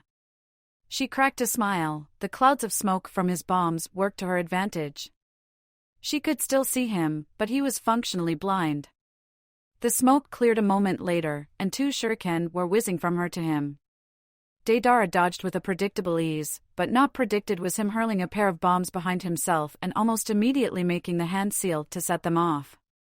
Hinata's smile fell, annoyed. Her 2 shuriken popped, appearing as 2 shadow clones, but both were caught in the bomb's explosions before they could attack. Come on. You thought I'd fall for that? Deidara chuckled. Clones hidden in projectiles is Chunin stuff, sweetie. He dug into his bags of clay. Let me show you what a real ninja can do. Hinata had no interest in seeing it, and took off towards him. Before she could reach Deidara, he spewed some clay out from his hands and it formed into a pair of gross, bipedal, blobby things that waddled towards Hinata with frightening speed. She slammed a palm into one, but her hand stuck into its viscous body, and she was unable to pull it out, leaving her trying to avoid the other one without touching it. Damn. Fine then, time for the big guns. Hinata clenched her stuck hand into a fist. Chidori lion fists. The lightning release chakra blazed to life, and she tore her hand straight out of the construct before slamming a punch into both of them. This time they fell apart immediately, and when she looked up at Deidara, he wasn't smiling anymore. Chidori lion fist did about what you'd expect. The lion's heads around each of her hands flickered blue with supercharged lightning release. If she hit someone with it, not only would they probably die immediately, but any chakra they had left would be immediately transferred to her. Deidara was clearly unwilling to let that happen. Appearing behind him was what he had been working on while the constructs distracted her. The large clay dragon roared quite impressively as Deidara hopped up onto its back. It didn't breathe fire, but it did launch a large mass of smaller explosives from its mouth as it flapped up and took off. Hinata made another heavenly spin to shrug off the attack, before cutting one finger with a chakra scalpel and palming the ground. Summoning Jutsu. The smoke cleared, Deidara squinted down, and Hinata rocketed upwards, almost taking the dragon's head off with another Chidori. She came to a stop floating in the air in front of her opponent, riding on the back of a navy blue owl. Yo! This guy's summon is big. Kudos exclaimed. Not a summon. He built it. Oh, that's still cool. Let's kick its butt. Hinata shook her head and smiled.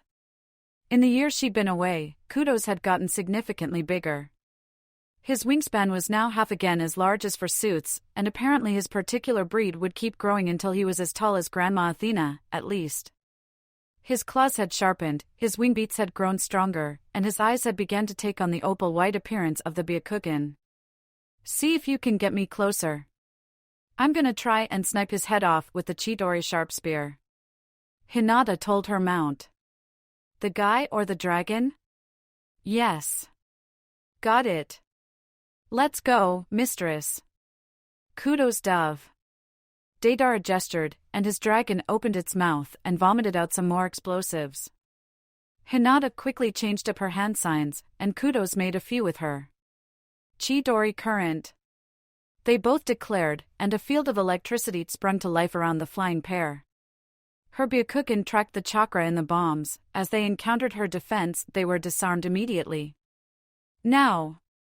She declared, and Kudos rocketed towards Deidara. In response, he threw out a wide spread of explosives and detonated them prematurely, causing a concussive blast of air. Kudos was forced to adjust his course, using the changing air pressure to boost himself upwards, but off his attack path. Thus began the battle in the sky. Explosions rent the air alongside bursts of electricity, leaving it thick with the scent of ozone and smoke, as the two fighters and their rides tried to gain the upper hand over each other. Karen, sat on the ground eating popcorn, glanced across to the other people present. Are we gonna intervene, or RAARGH? Yugo had gone into his berserker mode, wildly swinging at Toby, and go. Go! Deidara. You are the best. Kick her butt in to her chest. Toby had pulled some banners with the Akatsuki logo and Deidara's face crudely drawn on them from somewhere and was waving them in the air. Yugo's attacks were just phasing through the masked man like he wasn't even there. Right. Again, I'm the only sensible one here, Karen sighed, and grabbed another handful of popcorn. All right then. Deidara declared, a few minutes later. Strands of his hair were sticking up from the static electricity. I suppose it's time for the big guns. He reached into his bag and stuffed some clay into his mouth. EW. EW. Hinata and Kudos exclaimed in unison. Deidara essentially blew a bubble, and emerging was a slowly widening clay doll that looked a lot like Deidara himself. This is my piece de resistance, he declared with a flourish. Once the C4 detonates, millions of microscopic bombs will go off, filling your body and destroying you on a cellular level. Hinata sighed, guiding Kudos in for a direct, high-speed attack on her opponent. Why the hell does everyone explain their moves before they use them? Deidara just smiled. Because you know I'm telling the truth. And now you know you have to deal with it. And with that, he kicked the doll off the dragon. Shit, there wasn't enough time to make kudos bank. Hinata threw herself downwards towards the falling doll. She saw Deidara make the hand seal to detonate it, saw the chakra in the doll light up, realized she wasn't close enough and reached for a particular knot of chakra at the base of her neck. She's gonna kick your butt. The owl called to Deidara, flapping out of range, but he ignored it as he directed his dragon's head downwards. After 2 seconds, when he didn't hear the explosion, he wasn't too worried. He expected her to be able to disarm the C4, the bitch shut out lightning chakra like she breathed. But now she was falling towards the ground without her summon. He prepared to launch another blast of explosives from the dragon's mouth, intending to use a trick he'd been keeping secret where he blew up a few of the bombs immediately to act as fuses for the others. No chakra required, no way to neutralize it, just a good old manual column of explosions that would. There was a flash of light, and his dragon's head fell off. He jumped backwards as a figure trailing a lightning lance flew upwards past him and Shithori-san explosive at a Gonthoing another explosion, one of hers, and then his dragon was falling towards the distant ground. His stomach lurched as suddenly he was in freefall, and he squinted upwards trying to spot how the hell she had, What? The Hyuuga girl reached the apex of an upwards flight, cause her arms were wings now, with dark blue feathers everywhere, and she looked down and winked at him as she began to fall at a very rapid pace, and the lightning spear made out of black lightning coming out of one hand was still there, except now it was pointed downwards at him, and he tried to get some more clay, but holy hell, she was flying fast. Hinata hit Deidara. Then Deidara hit the ground. Decent fight. Hinata called across to him, trying not to show her dwindling chakra reserves. A summoning, more than a few Chidori variants, and then the curse mark with the onyx Chidori. She was basically about to collapse. My clan for Naruto's body. Not like that. Or, well, maybe like that, I mean you bitch. Deidara snarled. He looked to his left. That is the second time someone has cut my arm off this month. Hinata ignored him, turning to Tobi, who had been watching her the whole time. This is over. Do I kill him or are you intervening or what? Tobi paused. Rest in peace, Deidara-senpai. He uttered, solemnly. Oh, fuck this. Deidara snarled, getting to his feet. You haven't taken me seriously this whole fight. You're just like your cousin. He never appreciated my art. He just thought because he had his stupid eyes that let him see everything I did, he could make me a non-threat. And you're no different. Don't ever compare her to Neji. Karen sing-songed nervously, from the background. Hinata found she wasn't as offended as she'd expected. You're wrong. She told Deidara, calmly enough. There's beauty in destruction just as there is in creation. I respect that. Deidara's eyes widened as he smiled. But that had no impact on the match. You were weak, and I was strong, and you didn't have a strong enough motivation to overcome that imbalance. So you lost. GG. And Deidara was scowling again. Not strong enough motivation, huh? Oh, I'll show you my motivation. Hinata did not want to know where he was going with that, so she threw a kunai at his face. Oh, the humanity. Tobi staggered backwards, swooning. Deidara, with a knife buried between his eyes, did not fall over and die. He started grinning. Too late. His mouth said. Black lines spread across his skin, and his body seemed to disintegrate into them. Nope. Nope. Hinata stretched for another Chidori, launching it straight at his chest, but even though the lightning chakra crackled all over his body, the buildup of chakra in whatever the hell that black blob was not stopping. This is my ultimate technique. It said, looking like nothing except a small black cartoonish bomb with a face on it. And I'm not a clay clone, this is the real deal. Everything for miles around is gonna go boom. Quick, Hinata. Karen called. Summon an owl, then reverse summon us all to the owl's home to avoid the blast. Did I not just establish I was low on chakra? Hinata gave her a weird look. It would be a major plot hole if I could suddenly do that. Bet Sasuke could. No. Bet Sasuke could do it with Manda. Relax. I've got it. She turned back to the remnants of Deidara. Guess you're right, whatever your name was. I can't beat you without my bullshit-eyed powers. Shame. What? Wait, no. She held her palm out towards him. White spread across her eyes and across her cheeks. Hirajakoma. The world around her exploded into color. She thought the Byakugan could see everything, but whatever this was more than that. She saw, and she understood. What she'd thought was a glowing mass of lightning and earth-release chakra, bound to detonate, was a complex network of threads, and she knew how it all worked. And, through one palm, she sent out one tiny flicker of chakra into the perfect spot. Ripples spread. Threads fell out of alignment. Instead of a mighty explosion that would be heard in all 5 nations, there was a small puff of smoke and a little whining noise.